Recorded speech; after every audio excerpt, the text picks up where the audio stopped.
And if you would please stand.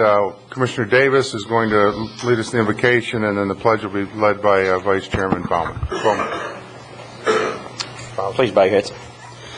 Our Heavenly Father, we thank you for the opportunity that we have to come together before you today and conduct the public's business. May we use your knowledge, your wisdom, and your guidance in the important decisions that lie ahead. In your name we pray. Amen. Amen. Amen. Please join me in the pledge to the flag. I pledge allegiance to the flag of the United States of America and to the republic for which it stands, one nation under God, indivisible, with liberty and justice for all.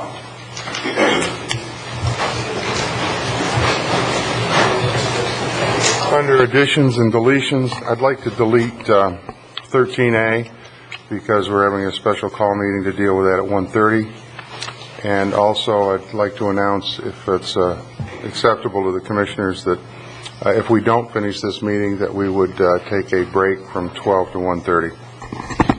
Move approval as amended. Mr. Chairman, I would like to make a change as well. Okay. I'd like to move item 13E1 up to follow presentation 5B. And 13E2 is actually really not a agenda item. It can be deleted. It was just part of the backup to 13E1. How long do you think that'll take? Well, Commissioner, I think it might depend a little bit on you. But there'll be a lot of people here for the 5B, and since my item dovetails right into that, I think it'd be appropriate to deal with it at that time. We could put a time limit on it because this is an unusual day with an unusual special call meeting. 3 minutes on the presentation, and however it takes to... Well, the presentation may be a little bit longer than that, and that is on the agenda, but we will try to move through it as quickly as we can. What I'm trying to do is finish this meeting before we break at noon, if at all possible. If we could cooperate and do that, that'd be great. Well, we'll try to move it as quickly as we can, Commissioner. Move approval as amended. Second. We have a motion to second. All those in favor say aye. Aye. Opposed, like sign. Motion carries. And Commissioner Bowden, you wanted to introduce Mr. Yes, thank you, Mr. Chairman. Tony is joined today by the Indian River County Genealogical Society Book Committee.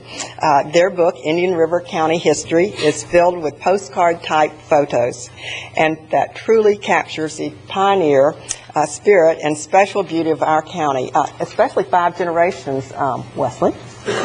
I'm sure you'll be interested in that. What's more, if I'm not mistaken, Tony, profits from this book go to...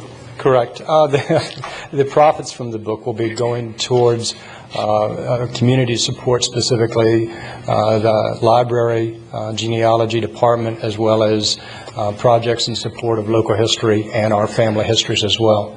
I'd just like to take a quick moment, and I know you have a busy agenda, but this is an honor for me coming back from serving in the military. I was retired just last year. I was born right across the street in the local hospital, went to Vero Beach High School, and in fact, you're not too far from the local creek over here where we used to go swimming as kids. So this is home for me.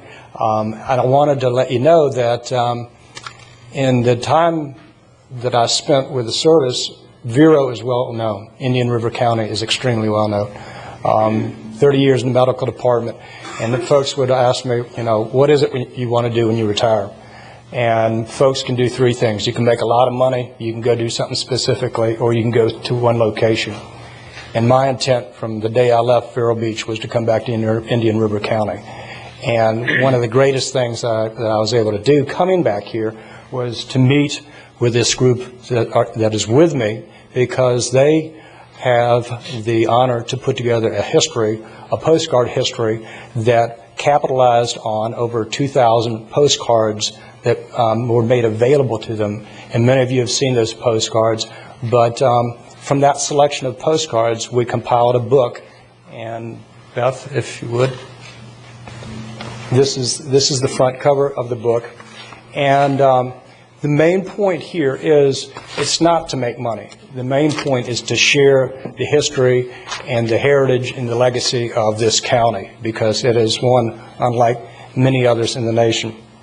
Also, I wanted to share with you that in the very short length of time that this has been out, I've had the opportunity to share it with some natives, Alma Lee, Helen Glenn, and surprisingly, there are a few postcards and a few scenes of Indian River County that those ladies have not seen. So I will tell you, this is an opportunity for you as well as newcomers to see parts of this county that are really special and the heritage that's there. I would be wrong if I didn't mention that the best location, if you were interested in the book, is at the library gift shop or the used book depot. It is available everywhere, Vero Beach Book Center, all of the major retailers as well. And this is the second book from the Indian River Genealogy Society. An earlier book was on the cemeteries, the records that were there. But this is the second one. And finally, not finally, but importantly, if you look at it, and you will have that occasion, you will see the characters, because we've had characters in our county, endeavors, pastimes, places, and passions that built our Treasure Coast home. So now I'd like to introduce the committee, and we have a special treat for you, signed copies of them. So first, Cindy. And Cindy Davis is a past president of the Indian River Genealogy Society and resident of the West Bureau of the Blue Cypress Lake. That's our Chairman Wheeler. She's in your district. There you go. The road is wonderful today. Okay. And next is Susie Bromwell. And Susie Bromwell is a native Floridian and resident of the Barrier Island. And that's for Vice Chairman Bowden. Oh, thank you so much. The next lady, Ellen Stanley, really is the heart and soul, the lady that put innumerable hours of personal time into making this a reality. She's a Sebastian resident, and for Commissioner Fletcher.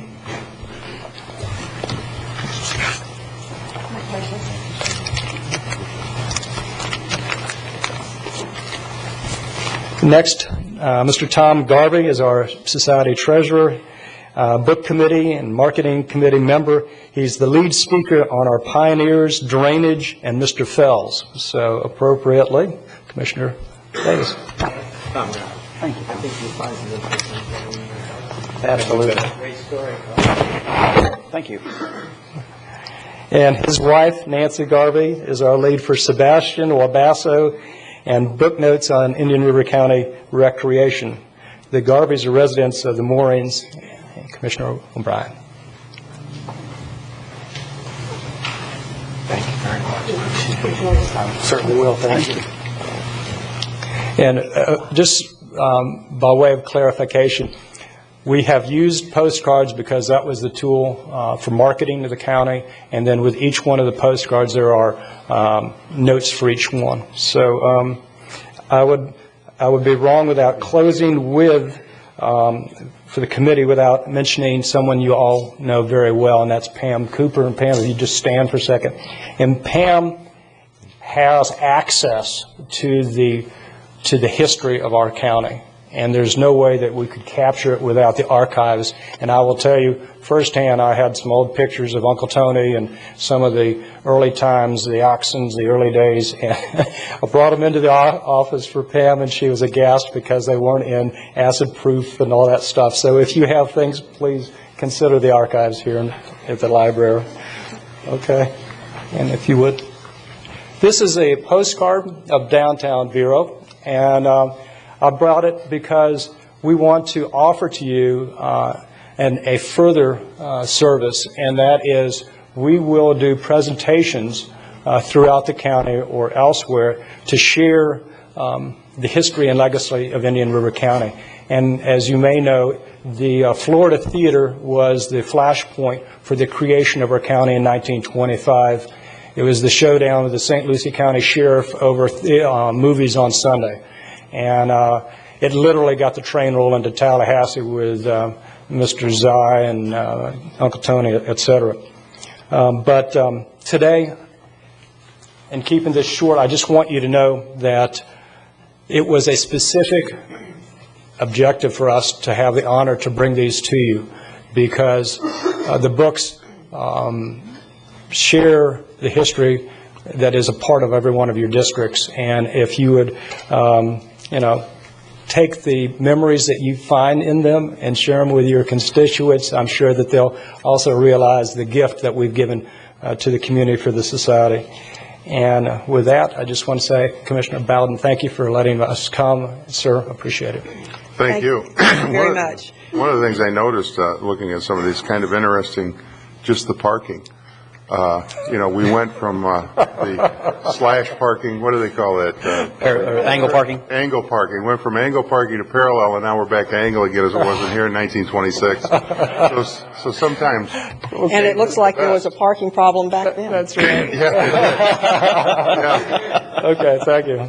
Thank you very much. Absolutely. Thank you for your time. Would like to announce also that this is available at Corey's Pharmacy on the beach, on the Vero Beach Book Center, and you'll have a booth at the festival this weekend. We will be participating with the State Genealogy Society, and we also will be having a booth at the Vero Beach Book Fest, which is on the 17th of November.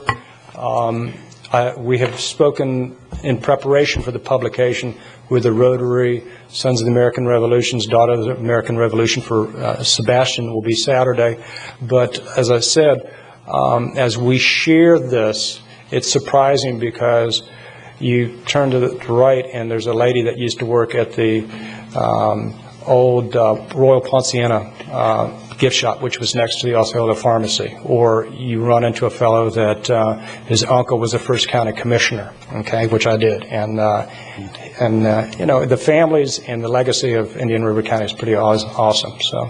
Yeah, it'd be interesting to know who the Dolphinettes were. I know Millie Bunnell was in charge, but also Miss Capellan at the airport was one of them also, and I just wonder if she's one. Well, when we gave a presentation about a week ago, it was to the United Daughters of the Confederacy, and one of the ladies sitting next to me was a Dolphinette. And like I said, I have to be very careful because, this is shared knowledge, and I only have a small part of it. And she mentioned the fact that it was a real big deal. And yeah, but the one I'm thinking of works at Cannon's restaurant's been there for ages. Mrs. Capellan, and I know she was one of them, as Millie Bunnell was also. So I may take this over and see if she can name these. There you go. I'd be honored in getting autographs on that page. That'd be good. So, okay. Thank you again. Thank you. Thank you. Very nice presentation. Yes.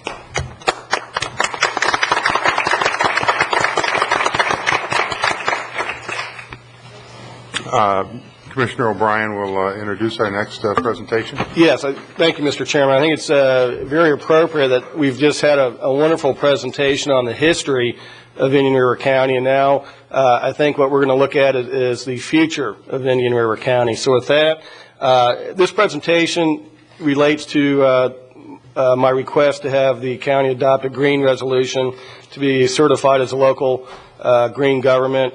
And when we brought this up back in September, some of the commissioners had some additional concerns and questions. So hopefully this will answer everybody's questions. We can move forward. So with that, I'd like Amy Thoma with Tierra Verde Builders to come up, and she'll do a brief presentation and then go from there. We'll keep it brief. I do have a few other people who would like to come up and talk after me, who we've arranged to be as part of the presentation. You can go ahead and get that up there. Again, my name's Amy Thoma. I do have a local company here that we consult and do development projects and do a lot of education as well. But I wanted to give a little history of the Florida Green Building Coalition. The mission of the organization is to lead a statewide program that defines, promotes, and encourages sustainable green building practices. And of course, we want those to have positive environmental benefits and then actually be economic as well. The Florida Green Building Coalition was started in 2000, and it's an independent nonprofit organization. They define green building standards through these 5 different designations, these different standards that they've developed, one of them being the local government standard. There's a home standard, one for commercial buildings, one for neighborhood developments and basically subdivisions. They're working on one, it's in a pilot phase right now for commercial, or for high-rise buildings, and then of course we have the local government, one that we're talking about today. They're able to promote green building. One way is through their Green Trends Conference. Next year will be their 5th annual one. It's in conjunction now with the Southeast Builders Conference, so they reach a wide audience, the whole Southeast, and that's every year in Orlando, and it's been a very successful partnership with the Florida Home Builders Association there. And then we encourage green building through workshops. The 2 pictures here, the one on the right was actually the workshop that we did in May out at the Richardson Center, and we had a very nice crowd, as you can see, about 150 people that were there to hear basically the details of this organization, the standard, and a little bit of an overview of green building practices and sustainable development.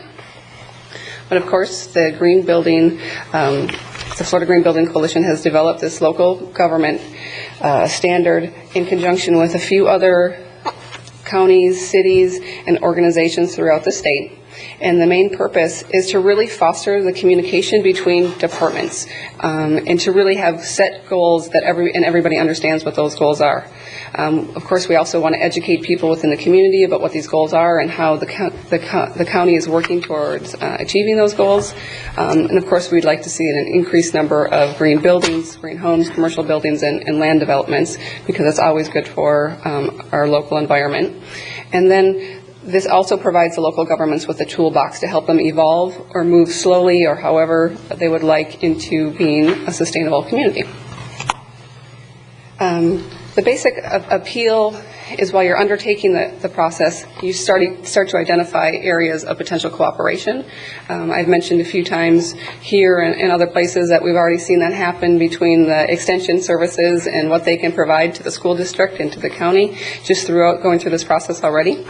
And then the recognition and statewide publicity that you can get through certification is important, as well as throughout the designation you may be able to apply for grants or make your applications more competitive with this certification. And the results we've seen so far is basically a more efficiently run and better communication throughout the government, and hopefully we can catalyze the community involvement throughout this process as well, and the citizens as well as the local staff, the county staff, can work together to create the sense of place that obviously is well documented and that we all really cherish. The categories, the standard is divided into categories, which is basically the departments that are typical of most local counties and cities. And then within each department, the standard is broken down into 3 sections. Let me go to the next slide.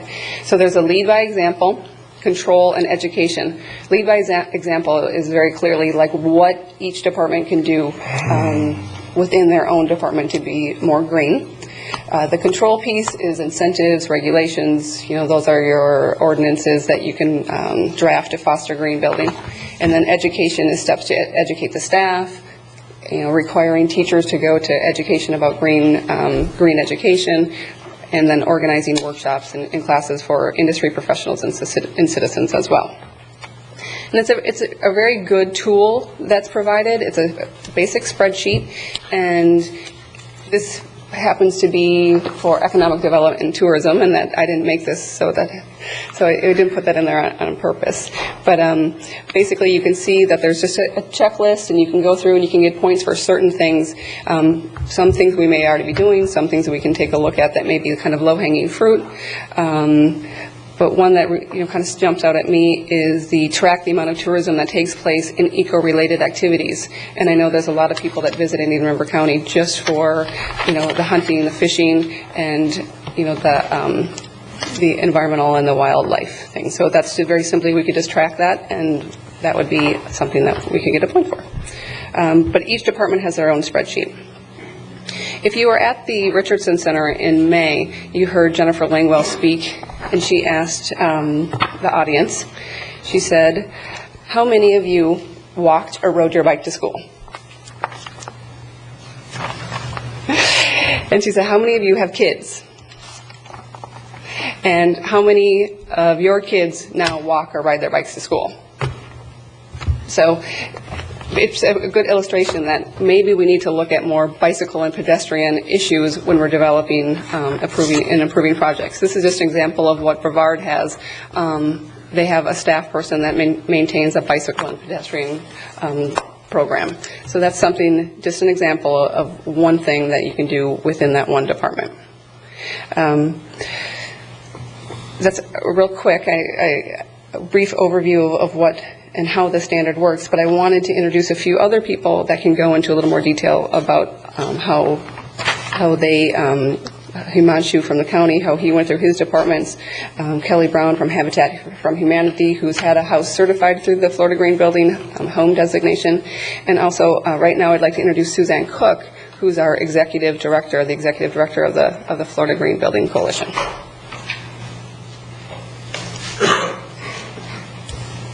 Thank you for letting us be here today, and I'm going to keep it very brief. FGBC was founded in 2000, and we have memberships from research and academics, the industry itself, builders and developers, real estate professionals, government, and nonprofits. So we feel like we have a very good consensus of what the citizens need. The local government standard was created in partnership with the U.S. Department of Energy. The test pilots were Alachua County and Sarasota County, Gainesville. This standard, there's been some question about the U.S. Green Building Council and Florida Green Building Coalition and rivalries and competitions. There is no competition. We sit on their board, they sit on our board. LEED has a pilot home program. They do not compete where an existing program, or they have agreed not to compete where an existing home program exists, where there is an existing home program. They have a commercial program that is more appropriate for large commercial projects. The FGBC standard is for smaller projects. But FGBC is the only local government standard in existence. The Florida Building Commission had a public forum yesterday, reviewed the local government standards, and are working to create their own ordinances based on dictate from the legislature. Currently, we have the City of St. Pete that has been certified, the Pinellas County, Sarasota County. The City of Tallahassee is in weeks of getting their certification. And in process, we have the City of Dunedin and Orange County. So it's a successful program, and I just hope that you will join the other groups and demonstrate leadership in green building and join the local government standard. I gotta go back to work. Hey, Pete. Hey, how are you? What are we doing? We're gonna redo Vista Meadows Golf Course. You know what I mean? Right down there. Yeah, but We're in the middle of something else now, right now, sir. Sorry. This is Kelly Brown, and she's with the Habitat for Humanity, and they had a wonderful house that was certified, and they got their certificate at our workshop in May.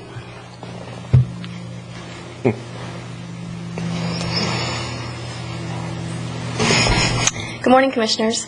My name is Kelly Brown, and I'm the Grant Manager for Indian River Habitat for Humanity, and I've had the pleasure of also coordinating our green building efforts.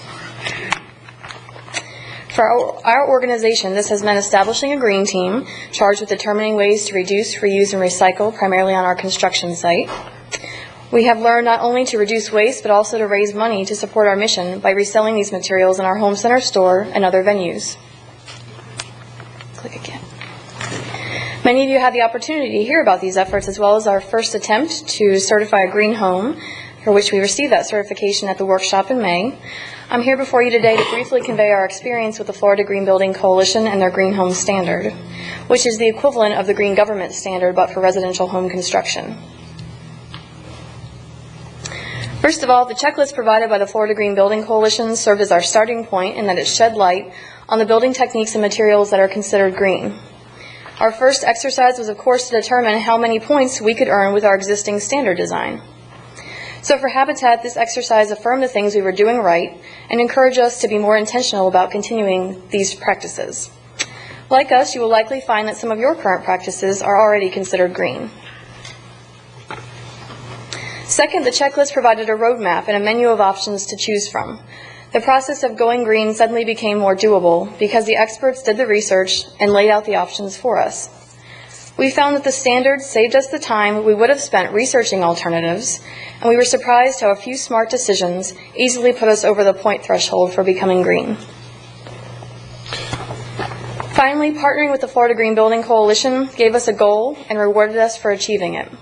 By engaging in the process, we improved our internal communications among our staff and volunteers. These stakeholders were excited to achieve the standard, and we've received tremendous positive feedback in the community as a result of our efforts. We have no doubt that the county's experience will be similar. We thank you for the opportunity to speak today, and we at Habitat for Humanity look forward to going green alongside Indian River County. Thank you, Kelly. Thank you.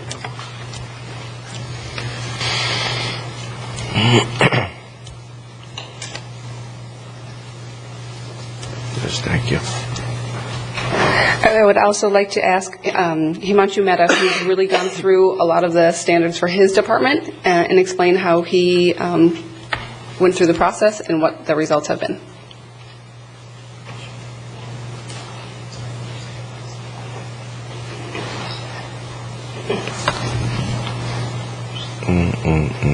Gotta be something.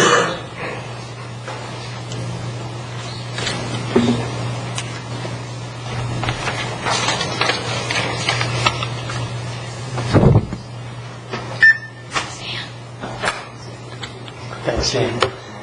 Just need the screen. I don't have a present. I understand. Good morning, Commissioners. Himanshu Mehta with the Solid Waste Disposal District. I briefly want to share with you how some of our county departments are doing in terms of being green and in comparison to this certification process. In reviewing the Florida Green Building Coalition process, I found what Amy described, the application process. It's a very user-friendly tool.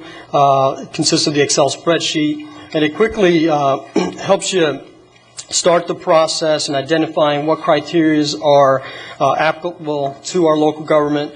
It's organized in terms of our various departments. It quickly allows the department to evaluate what are the maximum applicable points to the county versus what they've determined to be some possible points. It helps you manage what criteria are achieved, what needs to be done to bring the local government toward compliance with the standard. Eventually, all of the Excel spreadsheets and all the department documentation are used to apply for the green certification process. So it's a very user-friendly tool. In terms of the overall certification levels and the scores that I'm about to share with you, I want to tell you that the levels, there's a silver level. It consists of, if you earn a score between 20% to 40%, the next level is a gold level, which is earned for a score of 41% to 60%, and a platinum level, which is a score greater than 61%. At the Greene County workshop in May, we presented a preliminary scorecard for solid waste and the utilities department.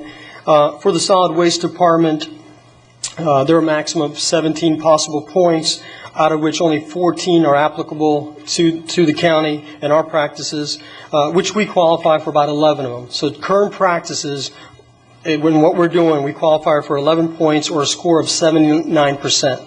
So which is very good for not doing anything extra. Similarly, for utilities, there are a maximum of about 18 possible points. Out of 17 are applicable to our county, and which we currently qualify for 11 of those points, or a score of like 65%. After the July 24th commission meeting and the commission approval to apply for the certification process, and at the request of County Administrator Joe Baird, we distributed some general information on the Florida Green Building Coalition to the department heads, and also provided them a specific table for their department. We also encourage them to assign an individual to work on this process. We've been waiting approval for the green resolution to initiate any formal meetings with the departments. However, in the meantime, I've seen some very positive and enthusiastic support from county staff. And I want to share with you some of the things that I've already gotten back. Diane Wilson in the Public Works Department has provided me some preliminary information. She's worked with all the department heads in the Public Works. And per my initial review, out of 23 possible points, they are all applicable to our county. Currently, we qualify for about 10 points, which is a score of about 43%. However, with some minor effort and no cost, we could qualify for about 5 more points and increase that score to 65% in that department. Also, another department, Christine with the Ag Extension Service, has performed their review and have indicated that they're currently scored 90% at their department level. Also, a benefit with the Ag Extension Service that they've indicated is they can provide green education to all the various departments in the county, which is, when you look at the whole certification process, education is a key element that you'll find throughout all the departments. And the Ag Extension Service will be critical in helping to educate staff. Finally, the other last department I want to talk about today is computer services. Basil Dancy and I, we met for about 15 or 20 minutes. We reviewed his criteria. His department has about 7 possible points. Out of that, they're all applicable, all 7 are applicable to the county, but he could only provide documentation to earn 1 point, or a score of about 14%. After further review and referencing activities by other departments and creating or maintaining a web page within our county website, we could easily achieve a score of 6 points or 85%. So there's some efforts that we could do in-house to definitely increase that score.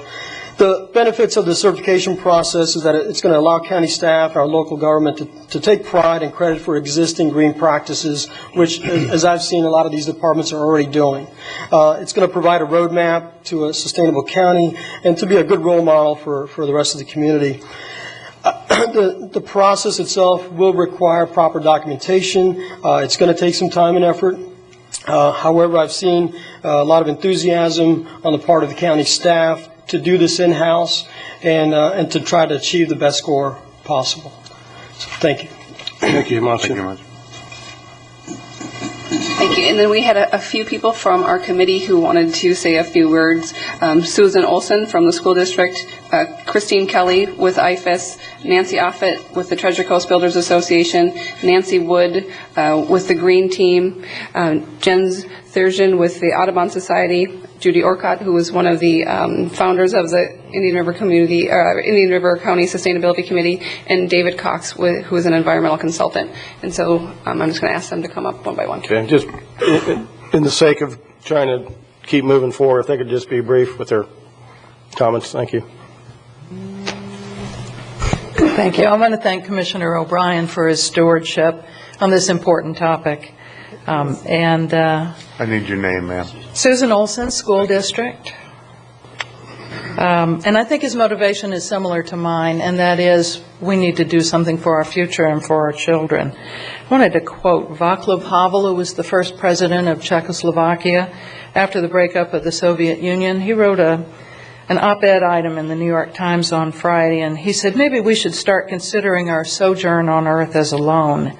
There's little point in asking whether we have borrowed too much or what would happen if we postponed the repayments. And that really brings up a point.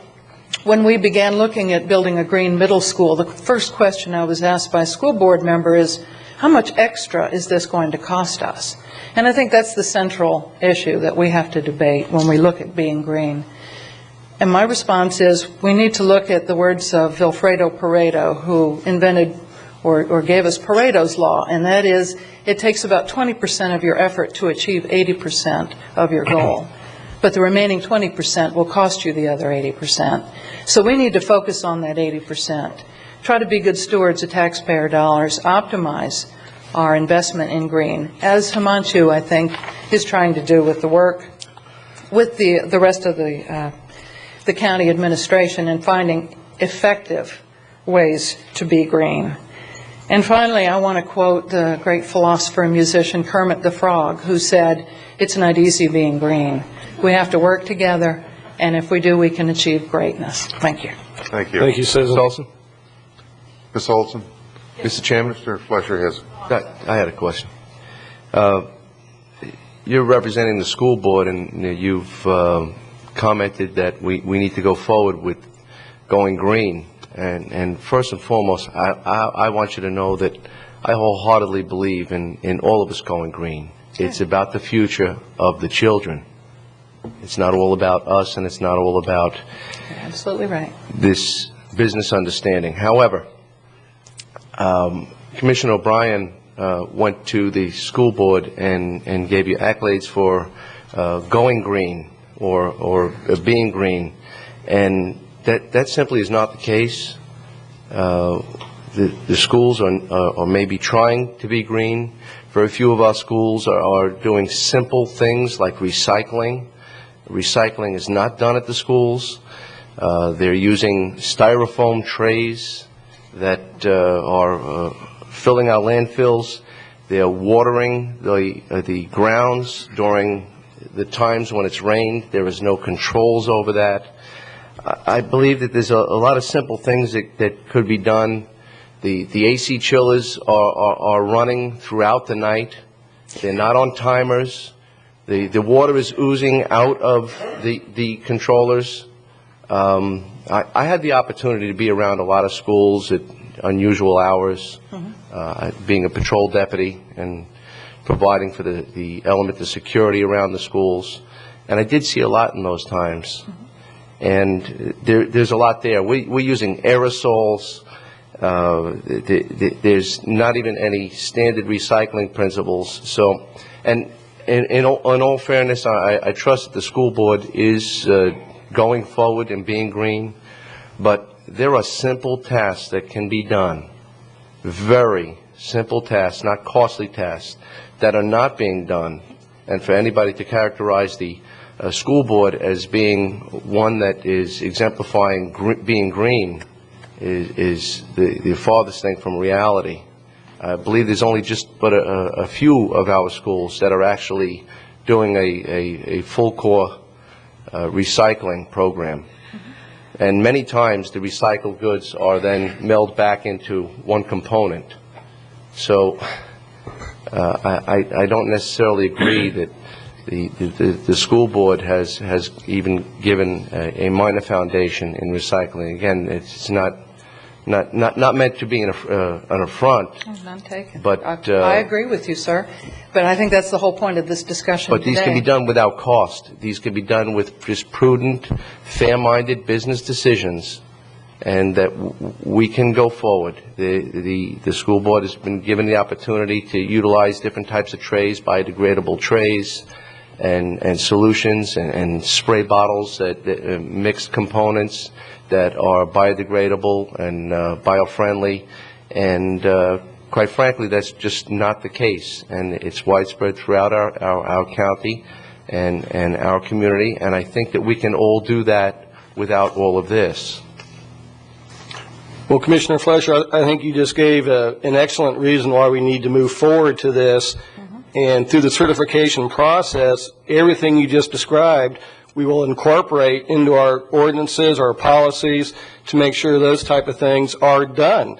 I think the problem is right now it's political decisions, and it doesn't get done. I think if we go through the certification process, exactly everything you said will start happening. And so I think that's even more reason to move forward with it. It should be happening already, Commissioner. We already have those applied principles. They're available free of charge from the EPA.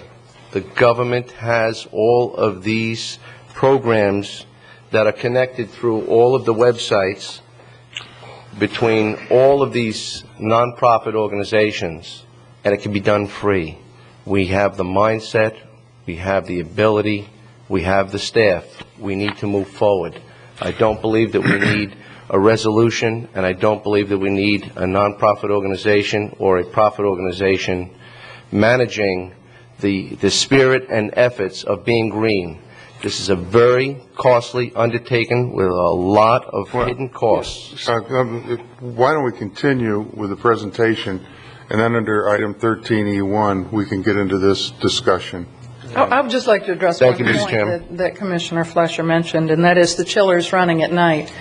Well, in fact, the chillers run at night in order to make ice as part of thermal energy storage, which allows the air conditioning to run on a different schedule, on a cheaper FP&L schedule in the morning because it saves them energy. So there's pretty much a reason for all of those things. I can't disagree.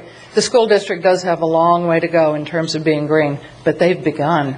And I think we have to work together in order to truly, effectively make Indian River County as green as we can possibly make it and to be proud of. Thank you. Who is next?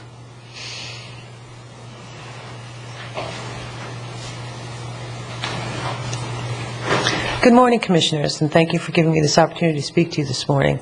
I had a very brief 3-minute talk that I was going to give, but due to the recent conversation, I'd like to make a comment about that. I am a co-founder of the... Identify yourself first, please. Nancy Wood, Indian River Green Team, and I have got an overwhelming response from the community, especially from the children.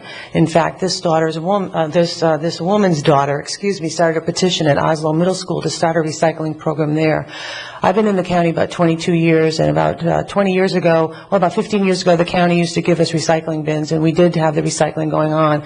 And then as all the kids and the administrators got interested in it, it got to be too costly, and the county pulled it, and they would no longer give us the bins, because you can't expect every kid just to, oh, I'm leaving history, I'm going to go recycle, I'm going to just go over here and put this in this one bin. You need a bin for each individual classroom, then you need an organized way to pick it up to put it into the central location. And at this point, the county isn't allowing for that anymore, and so that's why one of the reasons why we joined, we made the Indian River Green Team. We've got 6 schools already that are asking us to start recycling programs for them. The taxpayers aren't paying any money. The Indian River Green Team, the money we make from membership, is paying for those recycling programs. So indeed, these things are happening, and I really believe that if the resolution was passed, then it would give the teeth to this situation that we need, so that we can indeed start this endeavor. Because the longest journey starts with the first step, and if we don't take that first step, we're never going to get anywhere. And I made a few buttons to show to the people to see who was interested in going green, and I have one for each and every one of you as well. And I ran out of buttons. There's a lot of Indian River County is a unique and beautiful place, and we need to be good stewards of our community. But we need to have somebody behind us. We need you.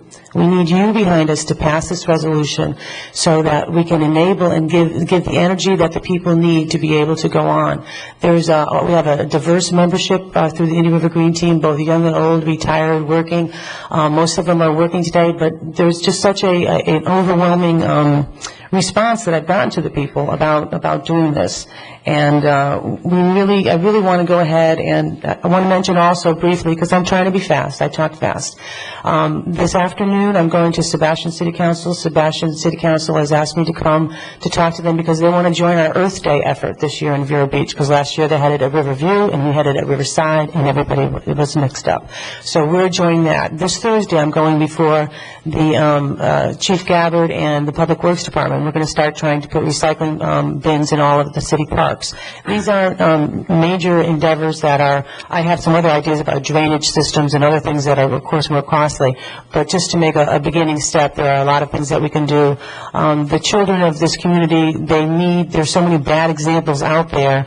I think that it would be a wise choice for the Commission to pass this resolution so that we can show them a good example to stand by. We recently had one of our cleanups, and I don't know how to operate this little thing here, but we had just a lot of children show up, a lot of people that were concerned. A lot of the materials that we had something like 332 pounds of materials. We took it and we put it into the recycling bins. The one that the Indian River Green Team made was the only one that had a recycling container there, and we took about 1/3 of the volume of the waste that was able to be recycled instead of just thrown away with the rest of it. So I think it's a great idea. I really urge you to do this. this, and we really need to set a good example. There's so many nasty things out there. This would be a perfect avenue for you to take, and I'm going to give you each a little button to hopefully give you the keys to start the car. Thank you. Thank you. Who's next? Nancy?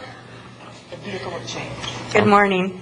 My name is Christine Kelly Bagasso. I'm the Indian River County Extension Director, and as an employee of the county as well as the University of Florida, I am well aware of the budgetary procedures and how new programs are often looked at as costly, and the cost benefit sometimes doesn't come out.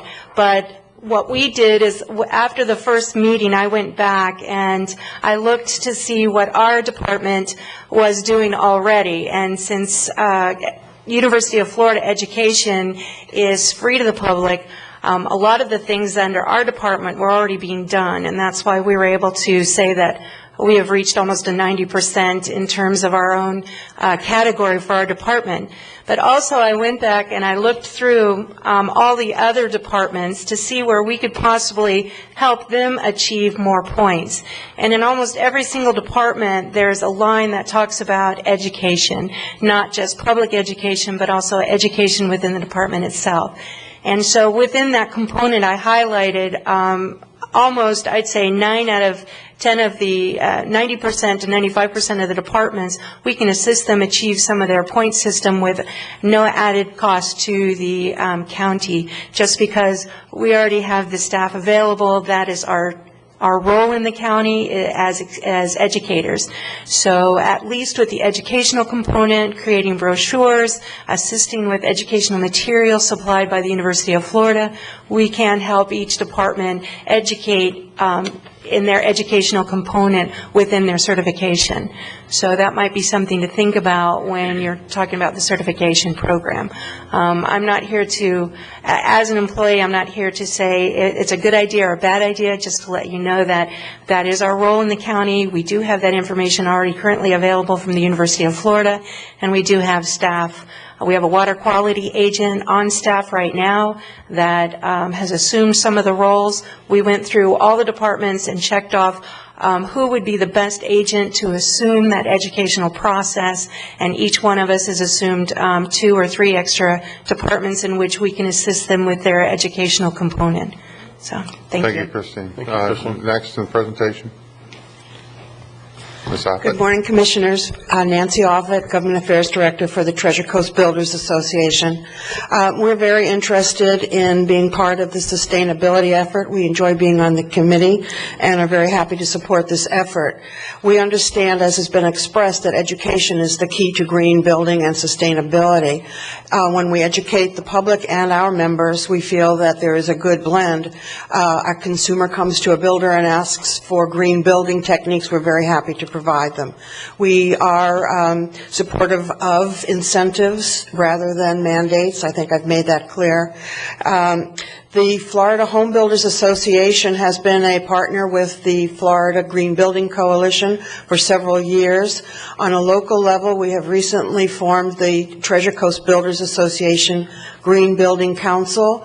We're very glad to report a wide acceptance and enthusiasm and broad membership in that council, and it includes people who are with the United States Green Building, and that's the leads, and also with the Green Building Coalition, and different areas and facets of the movement.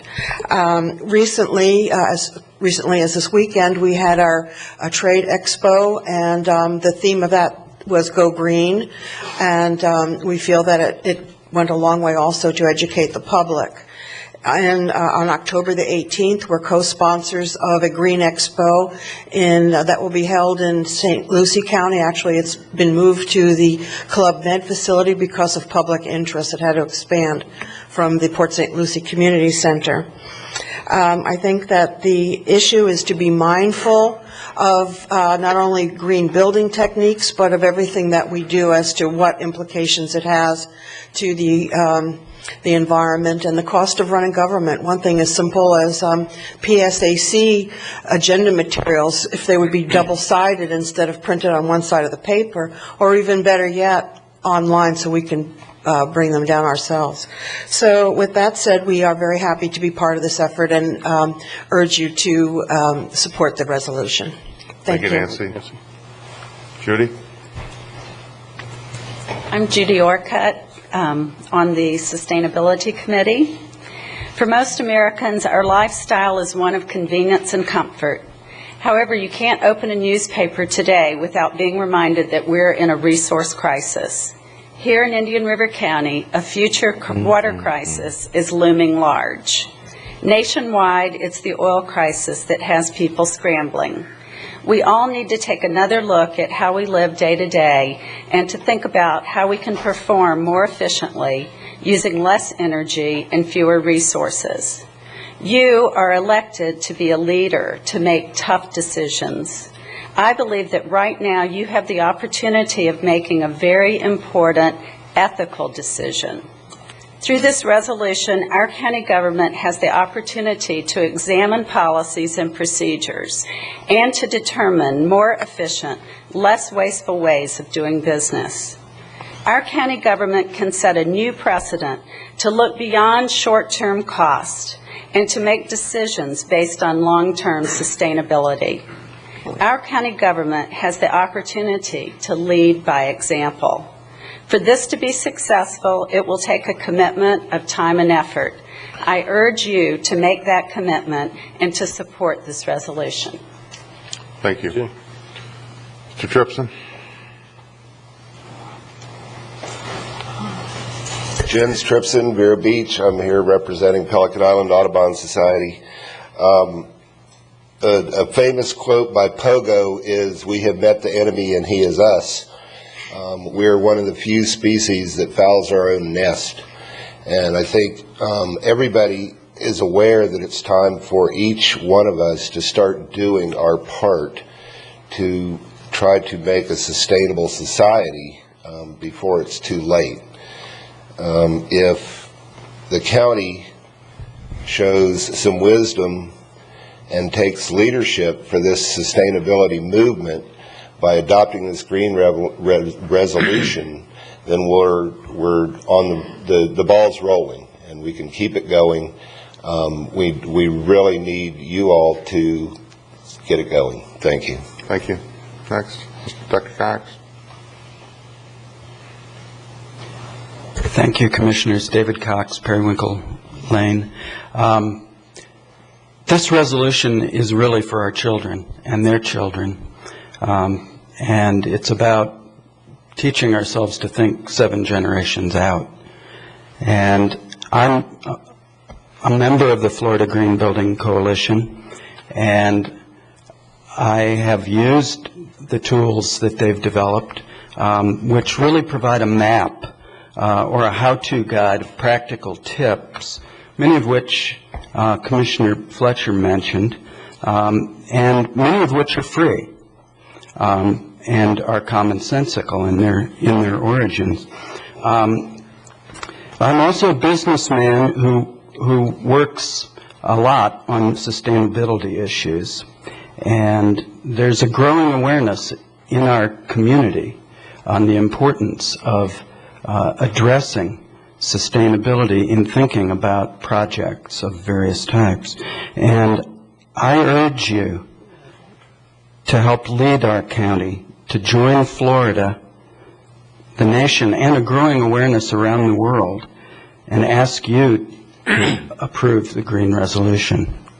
Thank you. Thank you, Dr. Cox. Was there Amy? That is it. I'll let you move on. If you have any questions, I guess it'll come up after the next item. I'm sure there'll be some discussion. Thank you very much for your presentation. Next item is 13E1. Mr. O'Brien. Yes, Mr. Chairman. This is, if you all will recall, on July 24th, by a 4-0 vote, we approved a motion to apply to the Florida Green Building Coalition to be certified as a local green government. At that time, we said we would bring back the wording for the resolution, and we brought that back. And September 18th, at the time, there was some concerns, so we had this presentation. So at this point, I'm now bringing back that resolution, which just puts in, kind of codifies and puts in writing the support of the vote we took on July 24th, which was to move forward. Mr. Chairman, may I ask Mr. Commissioner, this is a little change from the, is that correct, from the resolution you put forth last time? No, ma'am, it's not. It's the exact Exactly same the wording. same? Yes, ma'am. Does it have a suggested department? It does. Where is that located? I didn't see that. It's item number 6 at the top of the page of 329 in your backup. It does say that the county administrator will explore the feasibility of an office of sustainability. Does not commit us to doing anything other than taking a look at it. But it doesn't create a department. It does not create staff. It says explore the feasibility, which means just take a look. It's the catalyst. I don't mind, because I seconded your motion. Yes, ma'am. But when it came back to, the resolution came back 2.5 pages, I did take a second look at that, because I am not in favor at this point of creating a department. Period. And let me just add to that. I talked to someone yesterday who there may be volunteers that will take over this duty. The extension office may be able to help. So we're not committing to anything. It's just exploring the feasibility. And if you don't like the feasibility, you just say no. I mean, it's that simple. We're not committed to anything here other than just taking a look. But I have some. But that's extra than what I seconded, and I'm pointing that out. That was not in the original motion that I seconded. What I seconded was that we would look into becoming certified. And, no, we voted to apply to be certified. Right. And I need to ask the county administrator what that entails and the cost, and if that down the road involves a department, creating a department. Can I respond to that, Mr. Beard? Well, right now, what we've done is we've just taken a designated person in each department and had them work on it. We feel that we probably could do it without creating a department. Solid waste is very much involved in recycling, along with we think that our ag department could handle education, and they're willing to take these duties on right now, and I think we wouldn't have to create. Now, it'll take some time, but we feel it's a good initiative to work on. It's an important one, and we'll work towards it. We will attempt to do it without a department right now. I feel we can do it without a full department. And it would be volunteer? Yes, and we've asked the employees who are interested in certain areas to volunteer, and they have. And there's been very good response amongst my departments. Well, I just want to be very clear. I don't mind that at all. Mm-hmm. But if we are trying to ratchet this up eventually to become certified, we have to have a department, then I want to take a second look at that, because at this point in our budget year, in our immediate future, we have a lot of other things on the plate. Absolutely. I concur with that, Commissioner. And Amy, creation of a department is not required for certification, or I'm sorry, yeah. So no, it's not required. It's not part. And it's in there just to look at, and I'll tell you, earlier this year there was a bill before the state legislature that would mandate counties build green buildings, and that may come back to us. The governor vetoed it because he didn't think the bill went far enough. So looking down the road, this may be something the state mandates down to us, and I'd rather have tell them to send us some money. Well, actually, they are working on trying to come up with some money for that, so we are working on that. But Commissioner, we will not create a department without your approval, and it'll come back before this entire board to get the board's approval. So it's merely just to take a look at it. Mr. Chairman? Yes. I had a couple of questions regarding the resolution as well. And one that came to mind is right in the beginning. It sounds very soft. Whereas the county is committed to designing, constructing. Mr. Chairman, Mr. Fletcher, could you tell me exactly where you are? That would be on the first page of the resolution, page 327. Okay. Thank you. 1, 2, 3, 4 whereas down. Okay, thank you. Whereas the county is committed to designing, constructing, and operating county facilities to minimize environmental impacts by incorporating the use of the resource and energy-efficient materials, renewable resources, alternative energy resources, water conservation, waste reduction, and pollution and prevention. Those are very costly words. Very costly words. No facility recovers their water. I looked at some mandates in the FGBC, and we're looking at a recovery of 50 to 75% of our water. We don't do that. Again, you might say this is a good cause for us to be looking at it. We have a lot to go before we get to here. We are attempting to get here before we have not done what has been instilled by the EPA and the Earth Day movement for the past 25 to 30 years. I think we need to go green. I think we need to have a green mindset, a green philosophy. We need to be driven by green. We're driven by the children who want to come forward at the schools. We can't resist that. But most certainly, this is a costly mechanism that is about to take us over economically. I've done a lot of research, and I've seen that is one of the biggest hurdles here, that many governments have been able to be green without these organizations. You mentioned another associated organization, LEEDS. There are numerous articles on LEEDS, and they're not very favorable. And there is a lot of discussion on the developers, a lot of discussion from homeowners, a lot of discussion from business people that have had tremendous challenges with this. It is a very cumbersome tool. Yes, it is a tool, but it is larger than we need at this point. Besides, I'm all for being green and being sustainable. But we move on to this resolution. Two more whereases later on page 328. On July 24, 2007, the county authorized the application for the Florida Green Building Coalition Incorporated for certification of Indian River County as a certified Florida Green Local Government, in parentheses, application. That application equates to dollars, large dollars, for application for the government, for application for anybody who wants to go green, to earn credits, to be evaluated for a certificate. We can do this at no cost. We can do this with the best management practices, the best mindset, and we can go forward. The EPA provides it all for free.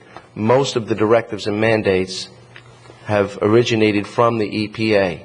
Let's look at what our government has given us at no cost. Why do we want to incur a cost factor to force feed this greenness to a point, or the concept to a point, where we will have other cost initiatives associated with development and growth in our families? People are already recycling to the extent that they can. I heard that there were bins not available. I picked mine up last week from curb again. We're not going to have this. Yeah, we directed it at her. Okay, and I apologize for directing a comment into the audience. Commissioner, may I ask, more specific? may I ask a question?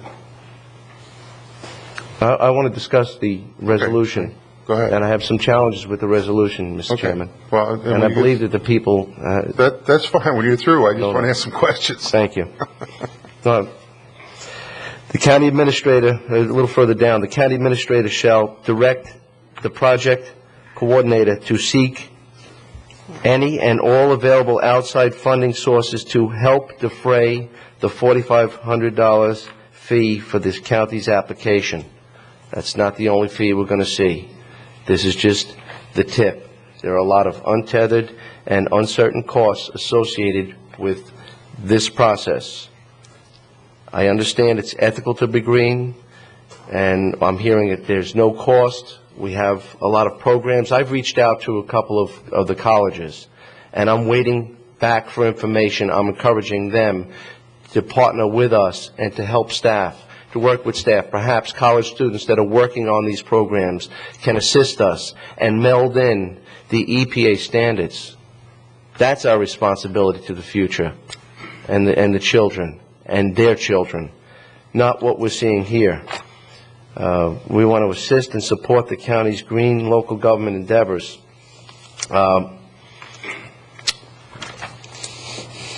We're paying for credits, accreditation, and a process.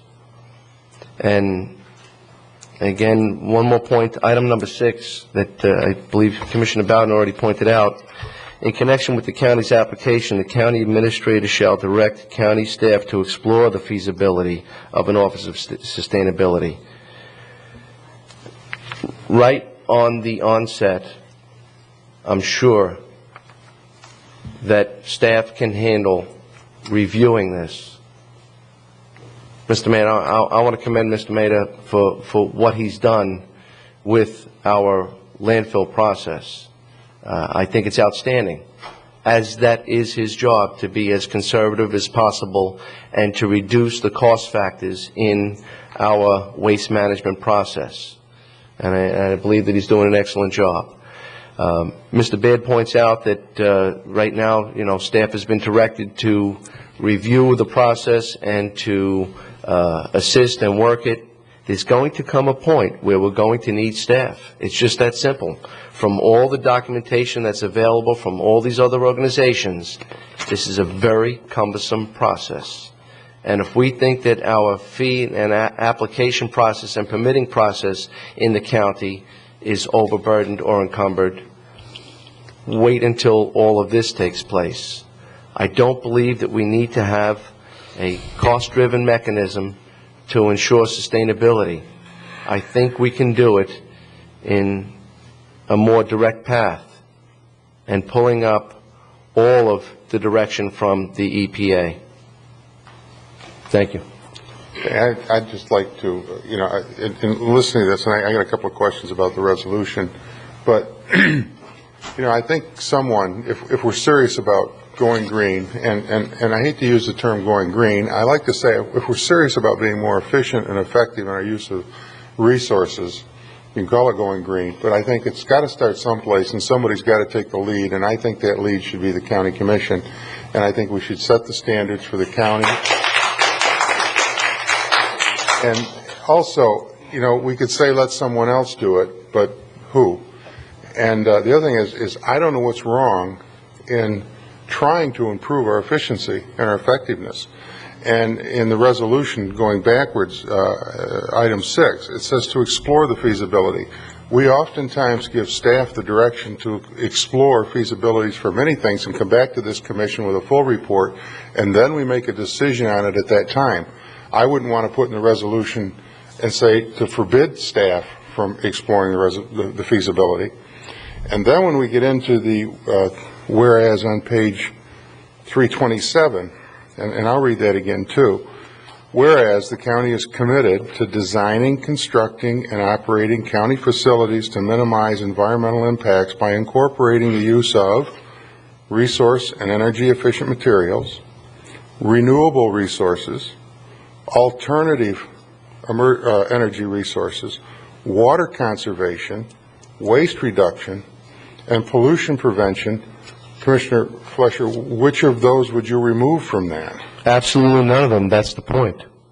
Well, I think that, and I think we should do that, and I think we can all say, well, let's volunteer to be green or whatever you want to call it. I don't really like the term green. I like the fact that, the efficient, more efficient, and more knowledgeable about how we should do things. I mentioned earlier about the parking downtown in Indian River in Vero Beach, going back to what it was in 1926.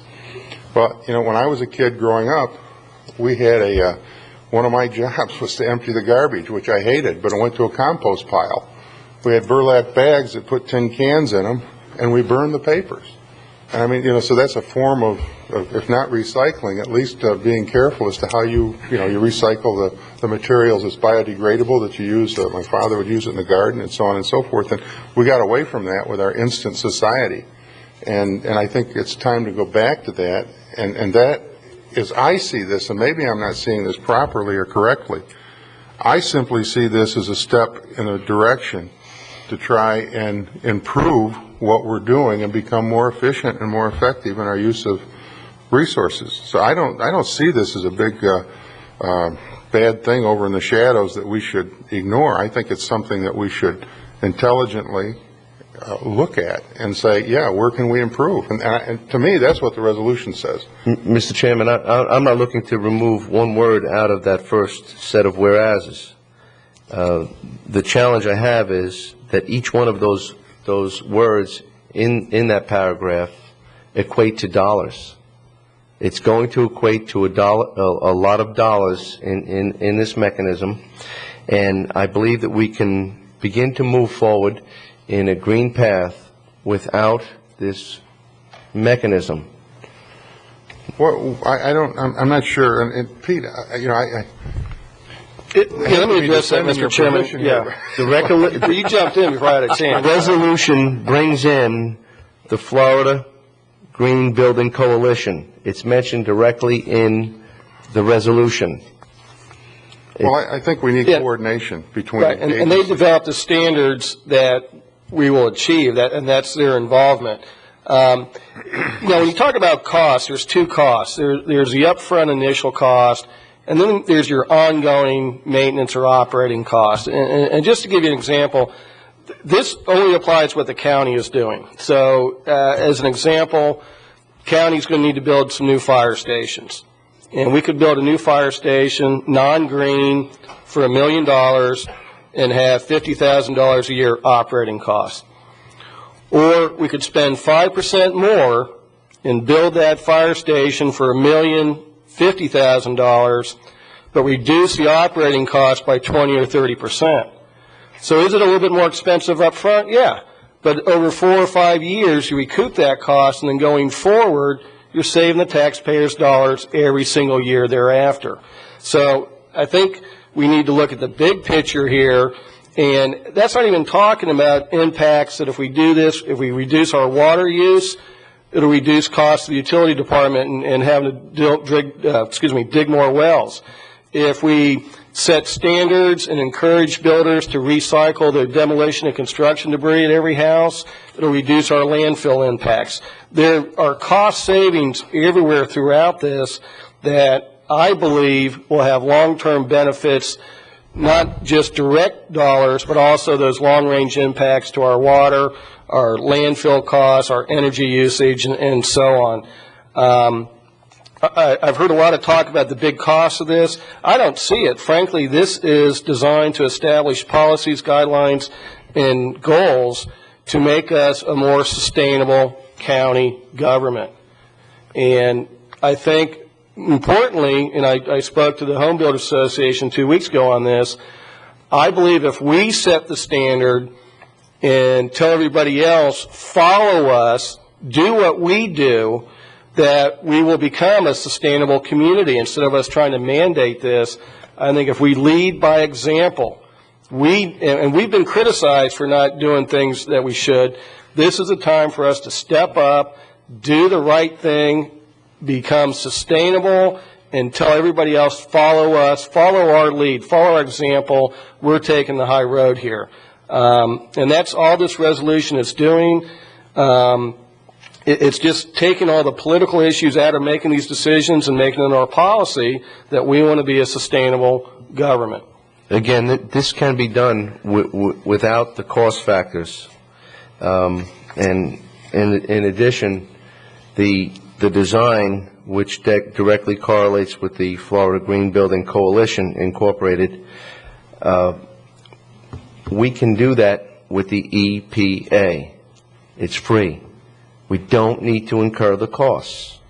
I'll give you some examples of the formulaic approach that LEEDS and FGBC utilizes with the point system The point system that we're trying to attain is for credits, for a promise that there might be some economic redevelopment, also the investment in the future of what we're doing being green.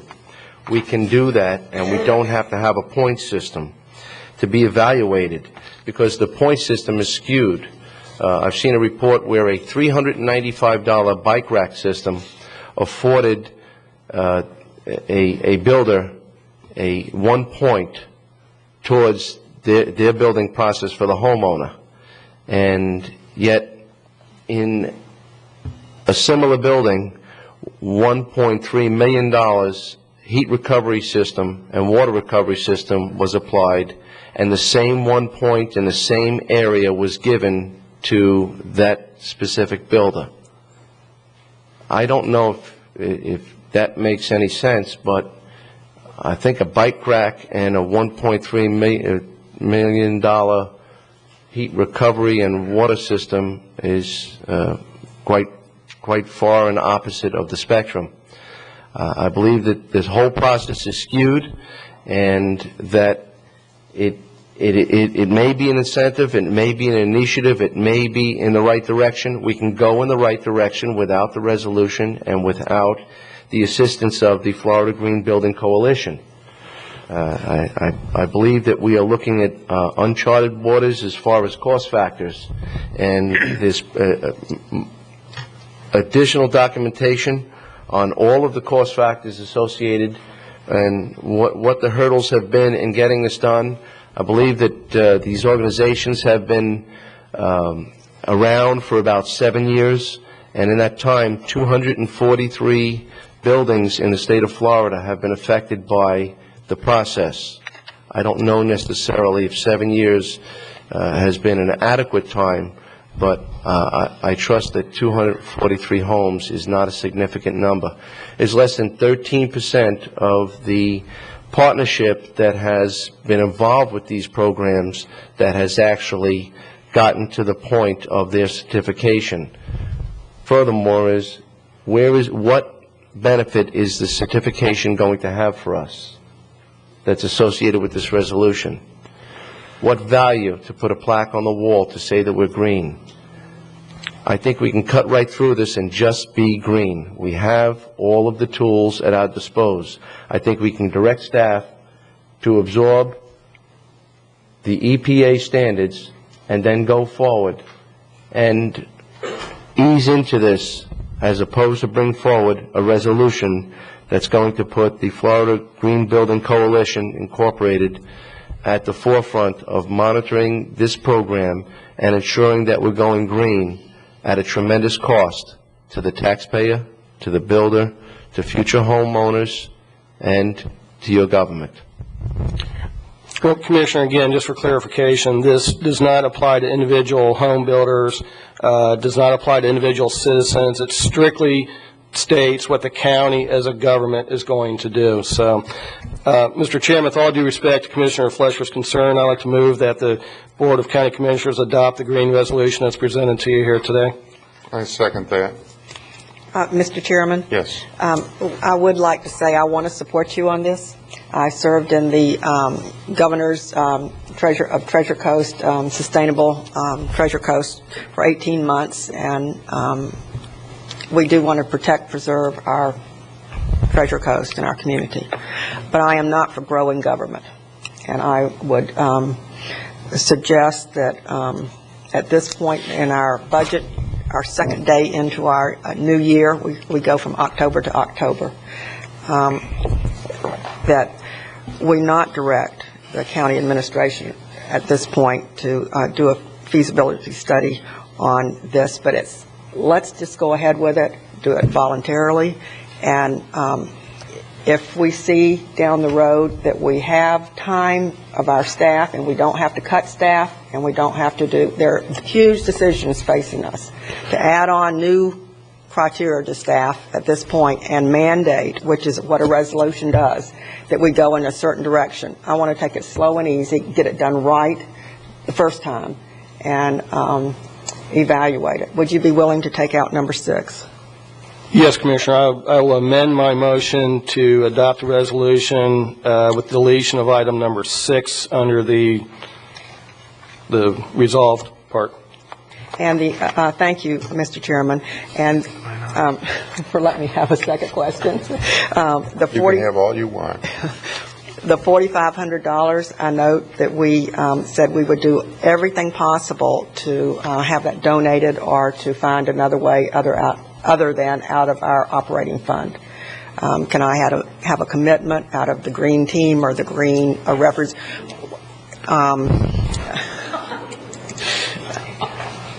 that they do everything possible to come up with that portion of the application fee?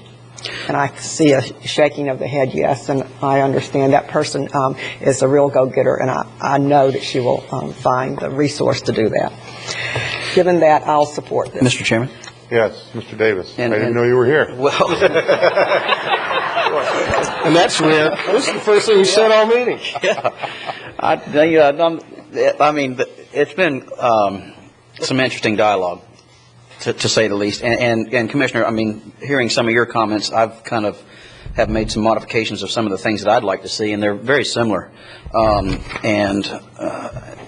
I'd like to, first, I'll start with some of Commissioner Flesher's concerns, and then ask Commissioner O'Brien what his opinion of that is. Commissioner Flesher had a problem with the fourth whereas, and in looking at that, just reading it the way I would write it, to try to find some common ground in this so everybody can move it. I think that it's important for the resolutions that we do show some direction, be how do you say it, for the lack of a better term, a unified front. I mean, these are not intended to be divisive, and Commissioner O'Brien, I know that you did not intend it to be that way, and I certainly understand Commissioner Flesher's concerns as well as Commissioner Bowden's. If I were to read the number 4 the way I'd like to see it read, it would be, whereas the county is committed to designing, constructing, and operating county facilities to minimize environmental impacts by encouraging versus incorporating the use of resource and energy efficient materials, renewable resources, alternative energy resources, water conservation, wastewater reduction, and pollution prevention when economically feasible. Good. That's what I'd like to see there. Then the next one is to Commissioner Bowden on number 3, where you had talked about the coming up with the cost. You had mentioned as far as all we'd have to do is to scrap help, and just scratch the word help after the A there, and that would address your concern in the resolution, I believe, as far as us coming up with the money for the application fee. And then if I could, on item 6, I know you had asked that to be withdrawn, and I'll just float this idea as I have written it here. It is, in connection with the county's application, the county administrator shall direct county staff to, and then I'd scratch after that and insert the word evaluate, and then start back up at benefits. It'll read as this. In connection with the county's application to the county administrator shall direct county staff to evaluate benefits, roles, responsibilities, and related dynamics, and present its recommendation to the Board of County Commissioners. That did not put any staff in there, but it puts an evaluation mechanism in here that I think squarely should lie on the back of our county administrator to bring forth information to us that we need to make educated decisions upon. Now, that's just, as I hear the dialogue back and forth, I don't know whether that finds enough common ground for everybody to support or not. So I'll just leave it at that and hear your comments. I like your input, Commissioner. And for the first 2, I would like to, at this point, we can always come back and put number 6, number 6 in. Sure. I want to make it perfectly clear that we're not going in the direction of forming or evaluating a new department. Now, midway through the year, our fiscal year, we can come back and re-look at this and see where we are financially and staff-wise. As staff, we've looked at this, and we feel we can move ahead without creating a department. We can incorporate it within a department, probably our solid waste. Right. We feel we can do it. Also, we will make sure there is recycling bins at the school. I didn't realize, but I thought they would have bought their own if they were that into it, but we will get them for them, and hopefully they can recycle. And we're already doing a lot of this, and so I think it won't be an extra added burden, but want to make it perfectly clear that I'm not interested at this point in growing any more government. Yeah, and to both commissioners, I'm fine with pulling number 6 right now and just leaving that out of the entire discussion. Commissioner Davis, I would like to keep the word incorporate in there because I think that's a positive action verb, and it does say that we will incorporate those things. It doesn't say that we will use it exclusively, but in incorporating, this means you start bringing these things in. Encouraging, in my mind, leaves a wiggle room not to do it, and so I like the word of incorporating.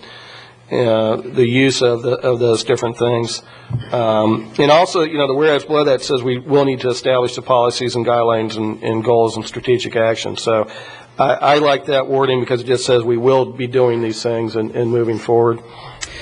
I had 2 in there on the fourth whereas, trying to address Commissioner Flesher's concerns. Encouraging versus incorporating. I could probably live with that. I would still like where economically feasible.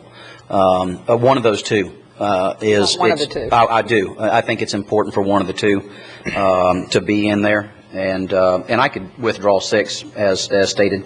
And another thing that was a change, Commissioner, was the scratching the help part of it, and just put after the A. And those were my 3 changes that I had put forth to try to gather some form of unanimity. And just for the record, Commissioner, you're economically feasible. Does that incorporate long-term cost savings, Absolutely. not just the upfront cost? No, and clearly that's the intent. I mean, whenever I mean, it costs more to get an energy-efficient light bulb today.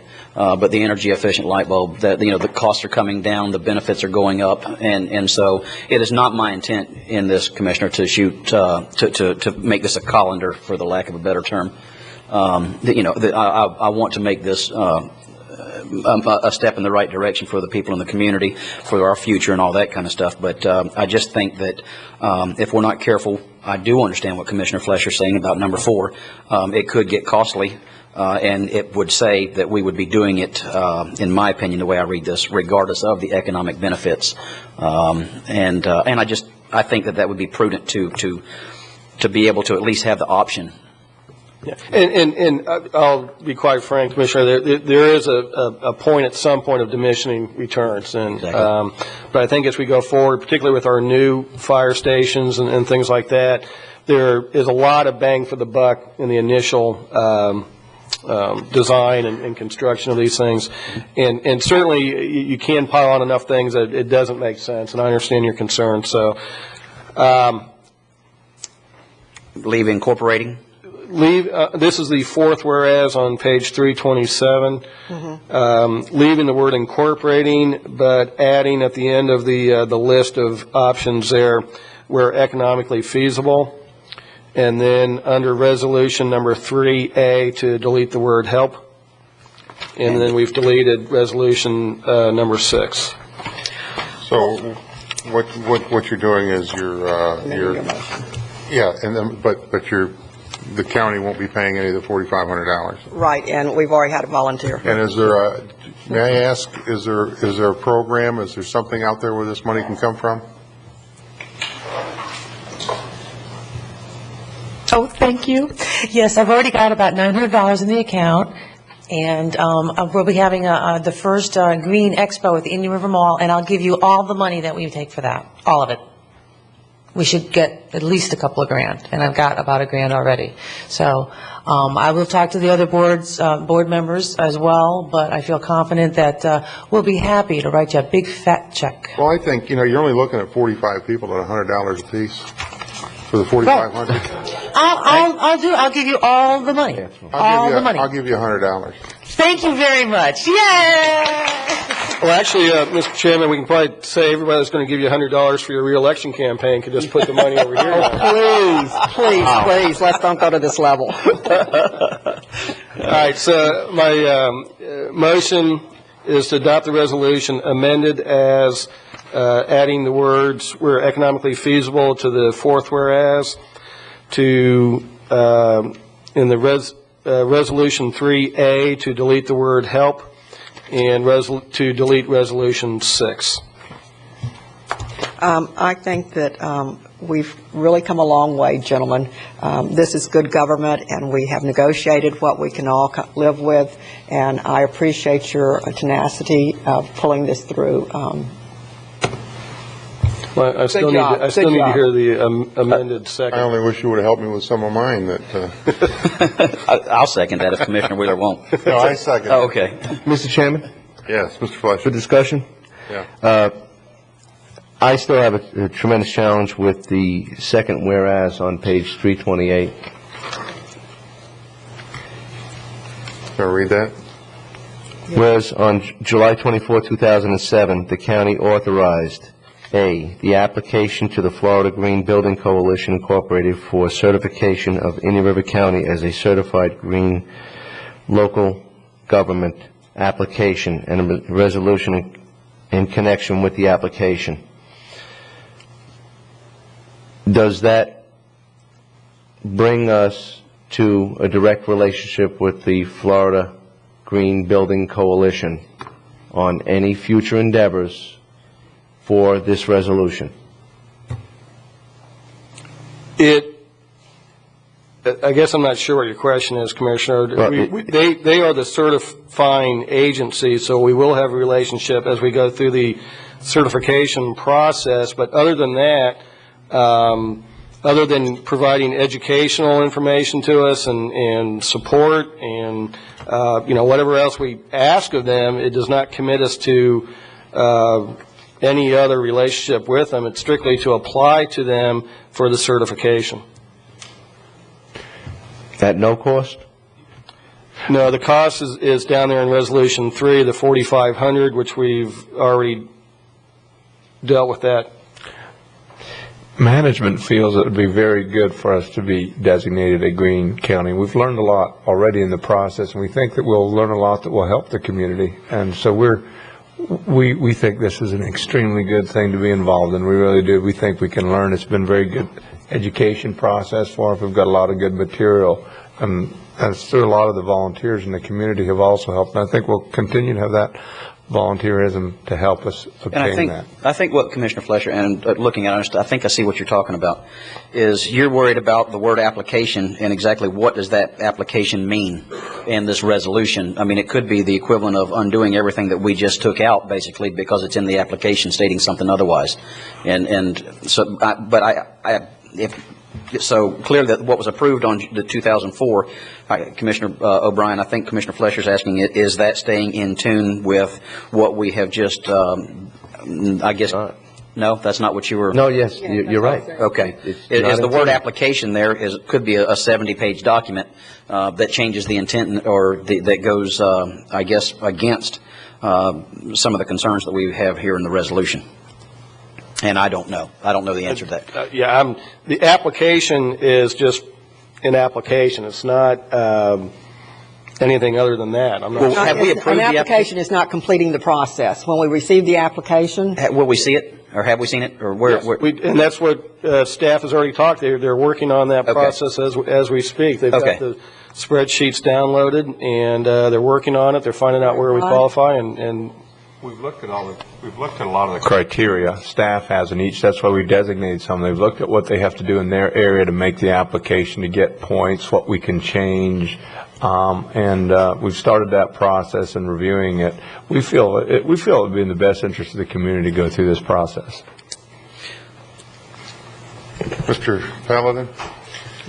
Yes, Joseph Paladin, Chairman of the Growth Awareness Committee and President of Black Swan Consulting. I'm all about bringing the county together on this, and it looks like you guys are very close. I'll make a deal with y'all. If I can get a 5-0 vote from the county commissioners on this, whatever this lady can't contribute to the $4,500, I'll pay the difference. Thank you, Joe. Yeah. Commissioner Fletcher, again, going back in the minutes from July 24th under discussion, It says Commissioner O'Brien asked for the board approval to move ahead and stated that staff would put together a formal resolution and bring it back to the board for formal adoption. So that's what this resolution is. The motion was made by myself and seconded by Vice Chair Bowden to have Indian River County apply to the Florida Green Building Coalition to become certified as a green local government. And that's exactly what that whereas says. So there's nothing hidden or sinister in that statement. It just says we've already done that, actually. I'm not suggesting there is. This is the first wave of what will occur in our county, and I believe that there are subsequent and collateral costs that we are not looking at, that we maybe want to envision, that those costs will be directly related back to our taxpayers, not just in our costs. I appreciate the benevolence and the offer to cover the cost. It's not about the $4,500. Right, you understand. It's about all of the subsequent costs that are going to be related to this.